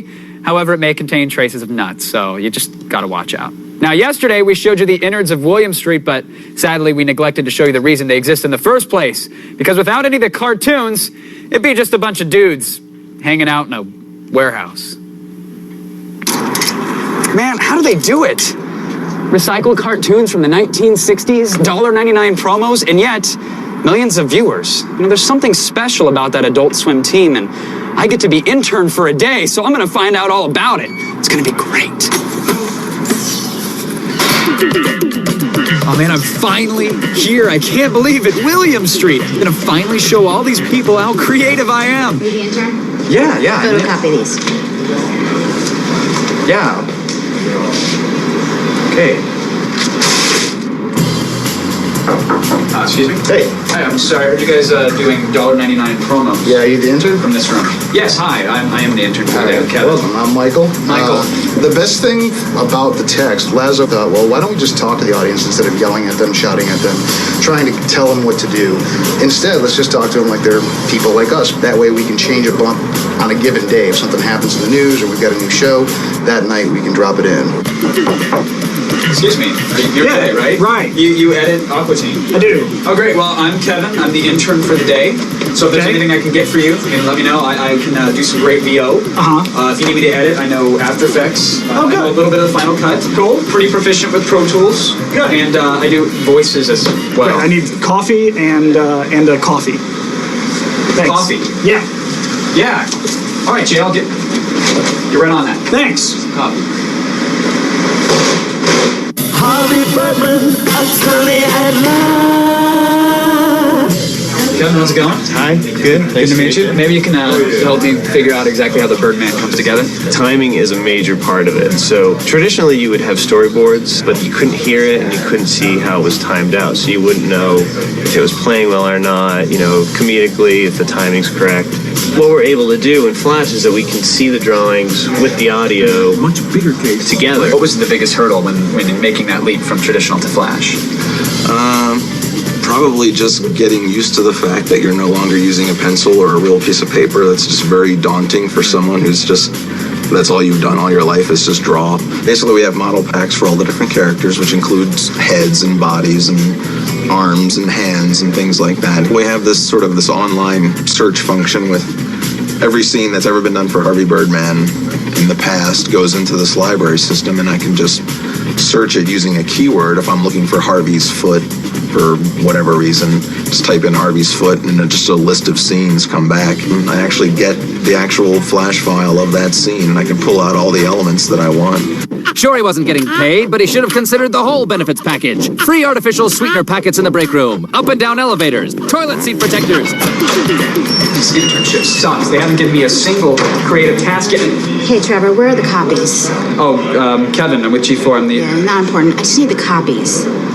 Yeah, that's odd because I went to copy... Okay, how about this? Get the copies done, and when you're done, I want you to count the paper in that box. I don't think there's 500 sheets in each package. So if you could just count each one. Just the first box, yeah.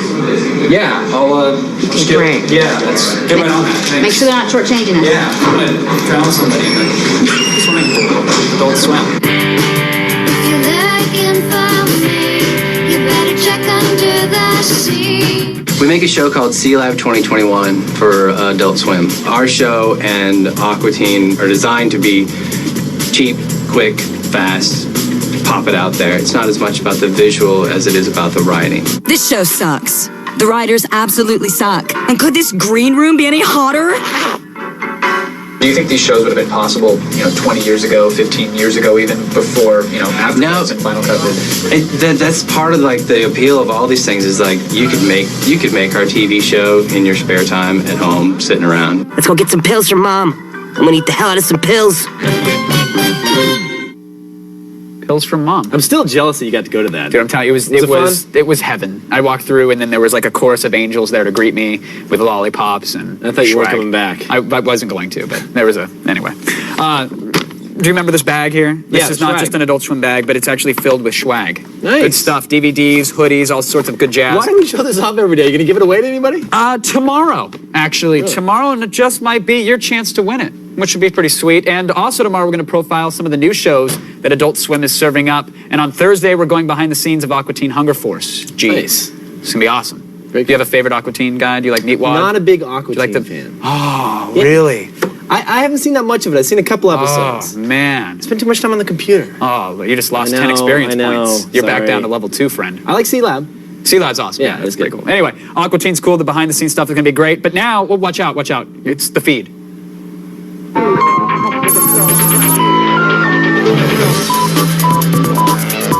Parents might not be able to prevent their kids from finding porn or wandering into strange chat rooms, but they can make sure they aren't playing Halo.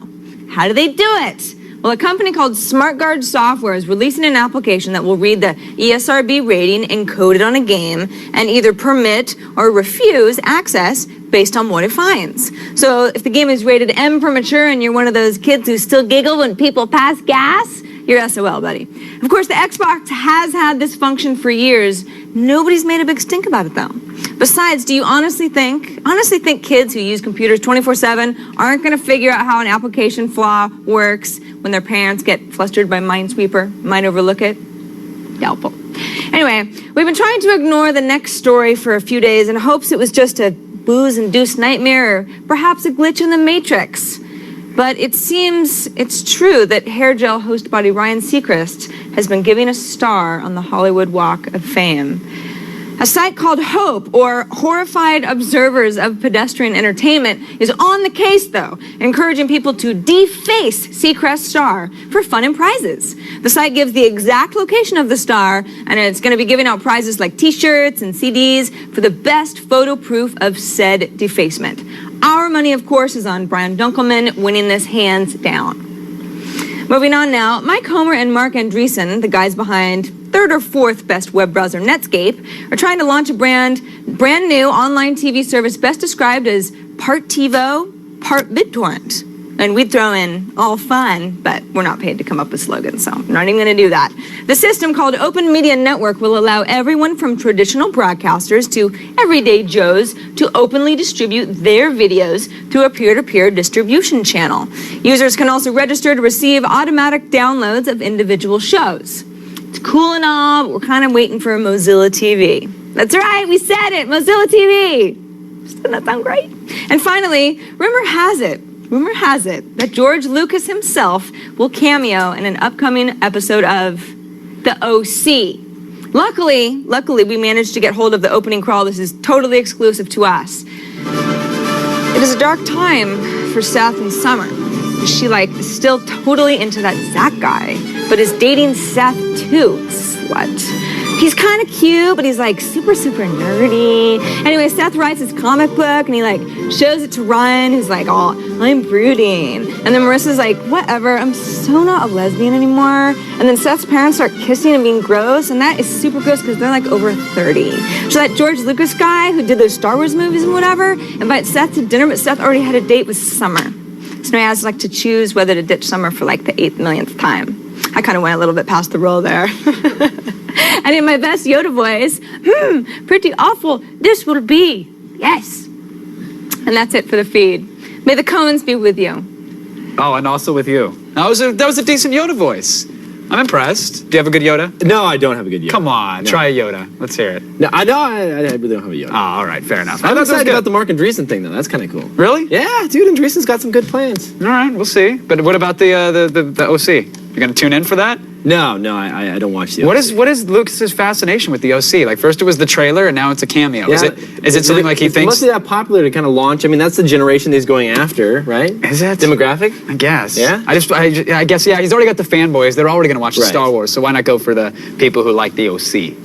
Is the OC that popular? Do you like it? I guess it is. I've never seen it. I've never seen it either. What are you going to do? All right, when we come back, Sarah's got a download that will make you weep, Kevin. It's so damn good. Really? Yeah, maybe. And Chris Gore is going to show you a DVD that, to be honest, you're probably better off not having, actually. But yeah. The Feed is brought to you by the U.S. Navy.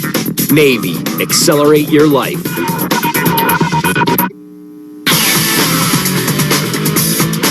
Oh, Contra's so much better when it's in Chinese. All right, this week we're playing Call of Duty United Offensive in the Attack of the Show LAN party.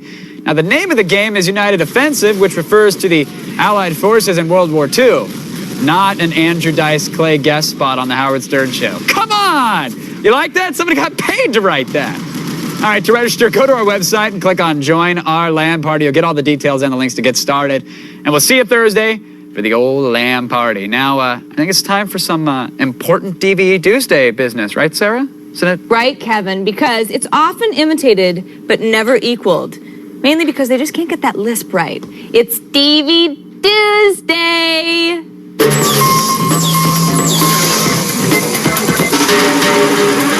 And of course, Chris Gore is with us again. Welcome back to the show. What have you been up to? I just got back from Indianapolis. I was there for the Star Wars celebration. Yeah, I was there.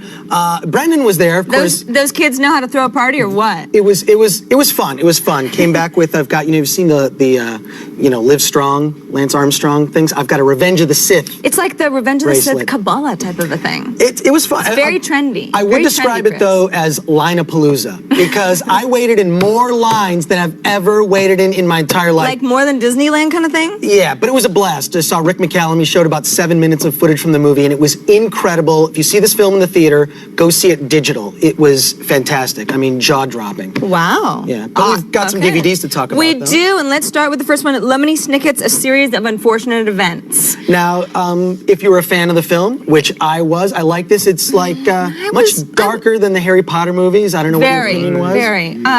Yeah, I was on the fence with this. Liked the look of it. Right. Great look.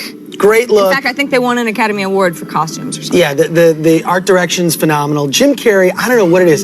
Jim Carrey can do no wrong for me. He can do wrong for me. Especially when he's in this and he gets to play all these different characters.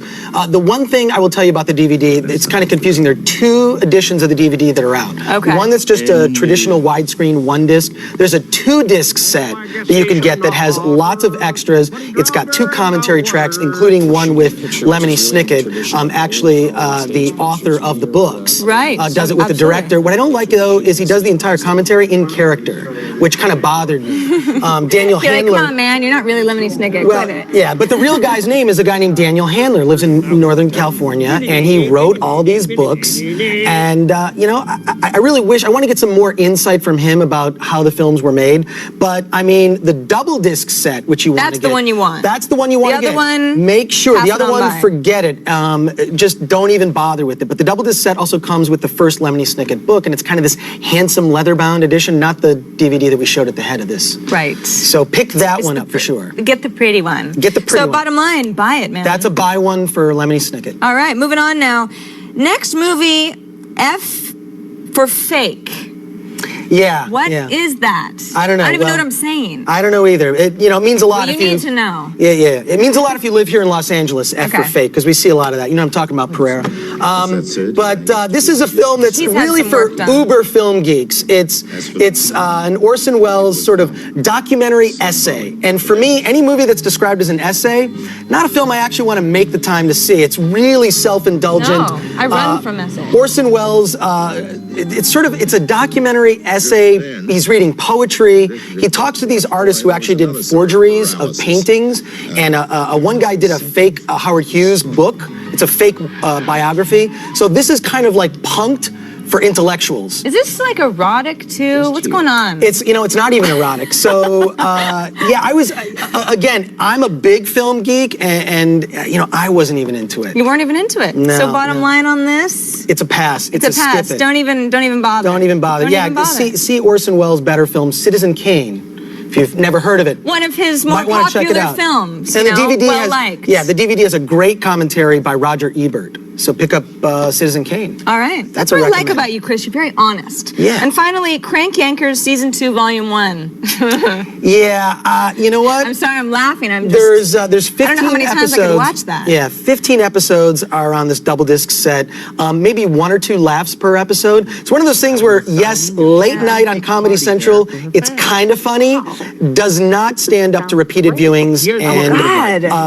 the extras are few and far between. When this first came out, I remember everybody thought this is going to be so funny, sort of Muppets making fun. Mhm. Not that funny. Well, yeah, I know. I'm a fan of prank phone calls. I mean, I actually still make them. I'm such an immature jerk. Sometimes I still make prank phone calls. You're among friends. Yeah, but Look where you're standing. yeah, but the only extras to be found on the disc are some calls they never used on the show. One to Andy Dick and one to Snoop Dogg, and Which they're are not. probably not that good, or they would have used them for ratings, right? They're not that good. Yeah. So, got to say on Crank Yankers, guess.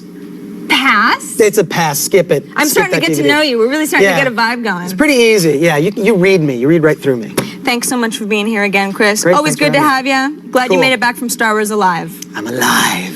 You can visit filmthreat.com or chrisgore.com. You can take that much of Chris. Now, coming out, my damn good download will give your brain something to do long after we go home and stop all this Attack of the Show stuff. We'll be right back before you can say, they're back.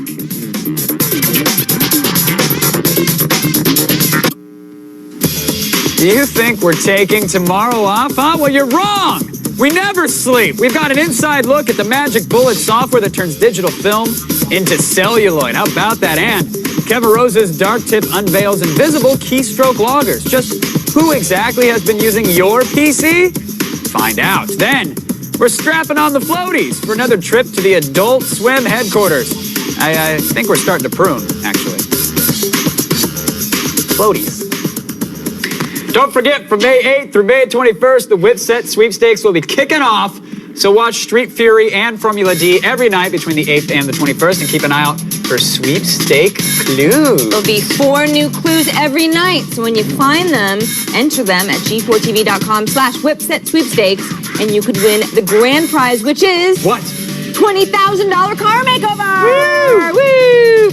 Daily prizes include slim PS2s, game glass LCDs, and more. So there's a lot to win.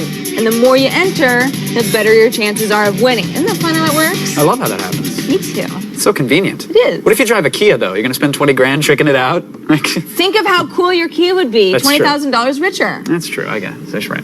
Now, Kevin, Yes? if you're ready, it's time for another damn good download.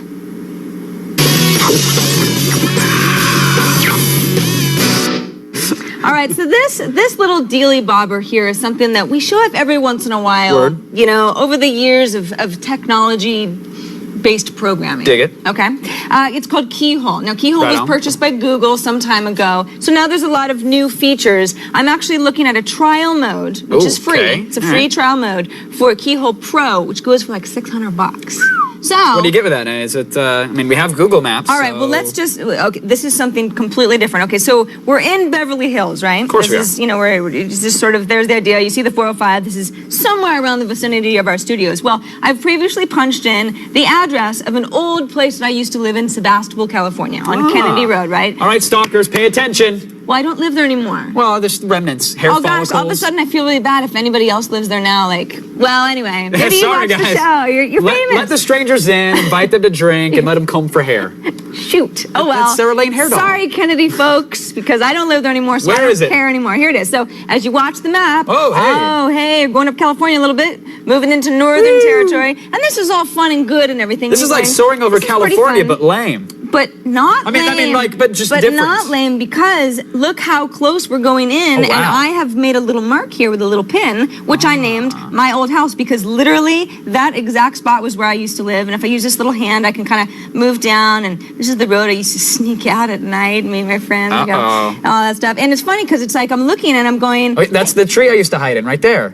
You weren't even born when I lived at this No, house. fair enough. But it's funny because it's like I look and I see a pool and it's like, there didn't used to be a pool when I lived there. This is updated every like 12 to 24 months. So it's not updated like with the seasons or anything. Right. But But whenever obviously the satellite I'm not, gets a chance to go around your neighborhood, whenever they'll the snap a new satellite gets a photo. chance to go around the neighborhood. So obviously it's not just the picture's taken once and it gets horribly outdated after Right. a couple of years. And this goes for, I mean, you can go to a lot of different places. For example, one of the other producers on the show is really into the Goonies, and so he really wanted me to find that one rock. Oh, no. You know, with the Goonies, the pirate ship and everything. Yep. So we found it near Cannon Beach, Oregon. See, that is pretty impressive. It's pretty impressive. I do dig the So we graphics. finally we're into Oregon territory here. We looked on a map to figure out where it was, and right here outside of there is our rock here.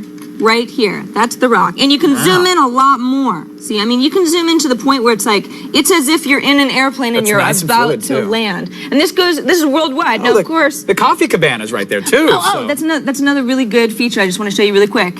And this is in the pro version. So this Okay. is, you gotta download the trials. Like, let's say you want some interesting facts for areas, right? Okay. So what I did was I checked coffee houses in the Keyhole area. So it says, hey, when you zoom in close enough, I will show you where the coffee houses are in the Cannon Beach area next time you're driving through Oregon. How cool is that? That's great. You're at the Goonies Rock, get a latte, and Oh yeah, whatever else you can look at want. Niagara Falls. It's amazing. Now, It moves even. Is it North actually. America only, or? No, it's worldwide, completely worldwide. So- some areas that are, like in the middle of India, not quite as detailed. You're not Gotcha. going to see, people swimming pools. No coffee cabanas in India. No. I feel like crying. That download was just so damn good, Sarah. I know, it's okay. Keep the tears back. You We're still deliver. doing a show. Okay. You can always find today's damn good download links and all the other links too at g4tv.com/the Sarah Lane Files. All my links. You can also find assorted prizes there totaling over $1 million. Whoa. And if you believe that, I'm sorry. That's a lie. I was pulling it up on that. But I have really good links there. You should go. You should. Yeah. You should. But for right now, stay where you are because we're going to check in with the old IRC chat room, and you don't want to miss that, do No, ya? you don't. That's right. No. Because she's going to come through the TV. I totally am. And she's going to smack you. I'm going to kill you. And then she's going to... Ooh, it's chat time. You ready for some chatting? Yeah, let's hear it. All right, so the first question from Sean, 14200 or something like that. Will Kevin Rose sneak me into E3? I made the mistake of saying I could sneak people into E3. You can, though. You were telling me that this morning, that you're making a list of chatters that you're going to sneak in, right? Nice try. I thought that's nice. Isn't that what you said? To Gmail you, right? How long is E3? What was How the many Gmail days? How many address? days Go ahead and is- give it out. How many days is E3? How many days? You know? It's 3 days. It's 3 days? Yes. All right. I'll scan my badge, put it online, and then you can Photoshop and bring out your own and then sneak yourself. There you have it. Very Done. generous of you. It works. Done. Anything else? Yeah, next one from Mutated Pig 4. That's a very unfortunate handle. Should I get a Segway? No. I say yeah, if you can afford it. I would love a Segway. Would you? Would you actually ride one to work? If someone was like, here's one for $5, I would totally have it. I would totally ride that's it. it though. That's I'd the buy it point for exactly. $5 too. But I buy it for $500, but anything after that. Yeah. Well, maybe money's no object to Mutated Pig Hey, 4. if Mutated Pig has the cash, go for it, Mutated Pig. There you go. Is that it? Are we done? Yeah. We're out of the chat time. Attack of the Sure? Show is out, just like Aw. Seacrest. Attack out. AOTS out. Thanks to our guests, Stefan Martiniere and Chris Gore. Now read a book or something. Out of here. Play some games. Why'd you tell him to read a book? No good. Yeah, I know.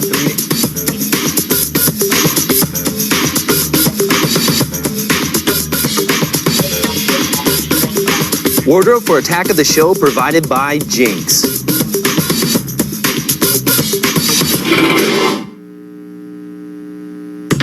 Get your hands off your joystick and jump with the G-Spot. Yeah, I'm talking to you. 2 hours of code-popping, judgment-slamming, no-holds-barred gamophilia. Only one of us will survive this review. From video heroes to total zeros. Keep it in your pants. We're feeding your obsession 7 days a week. And I know you like parties! Yes! Find the G-Spot tonight starting at 10 Eastern, 7.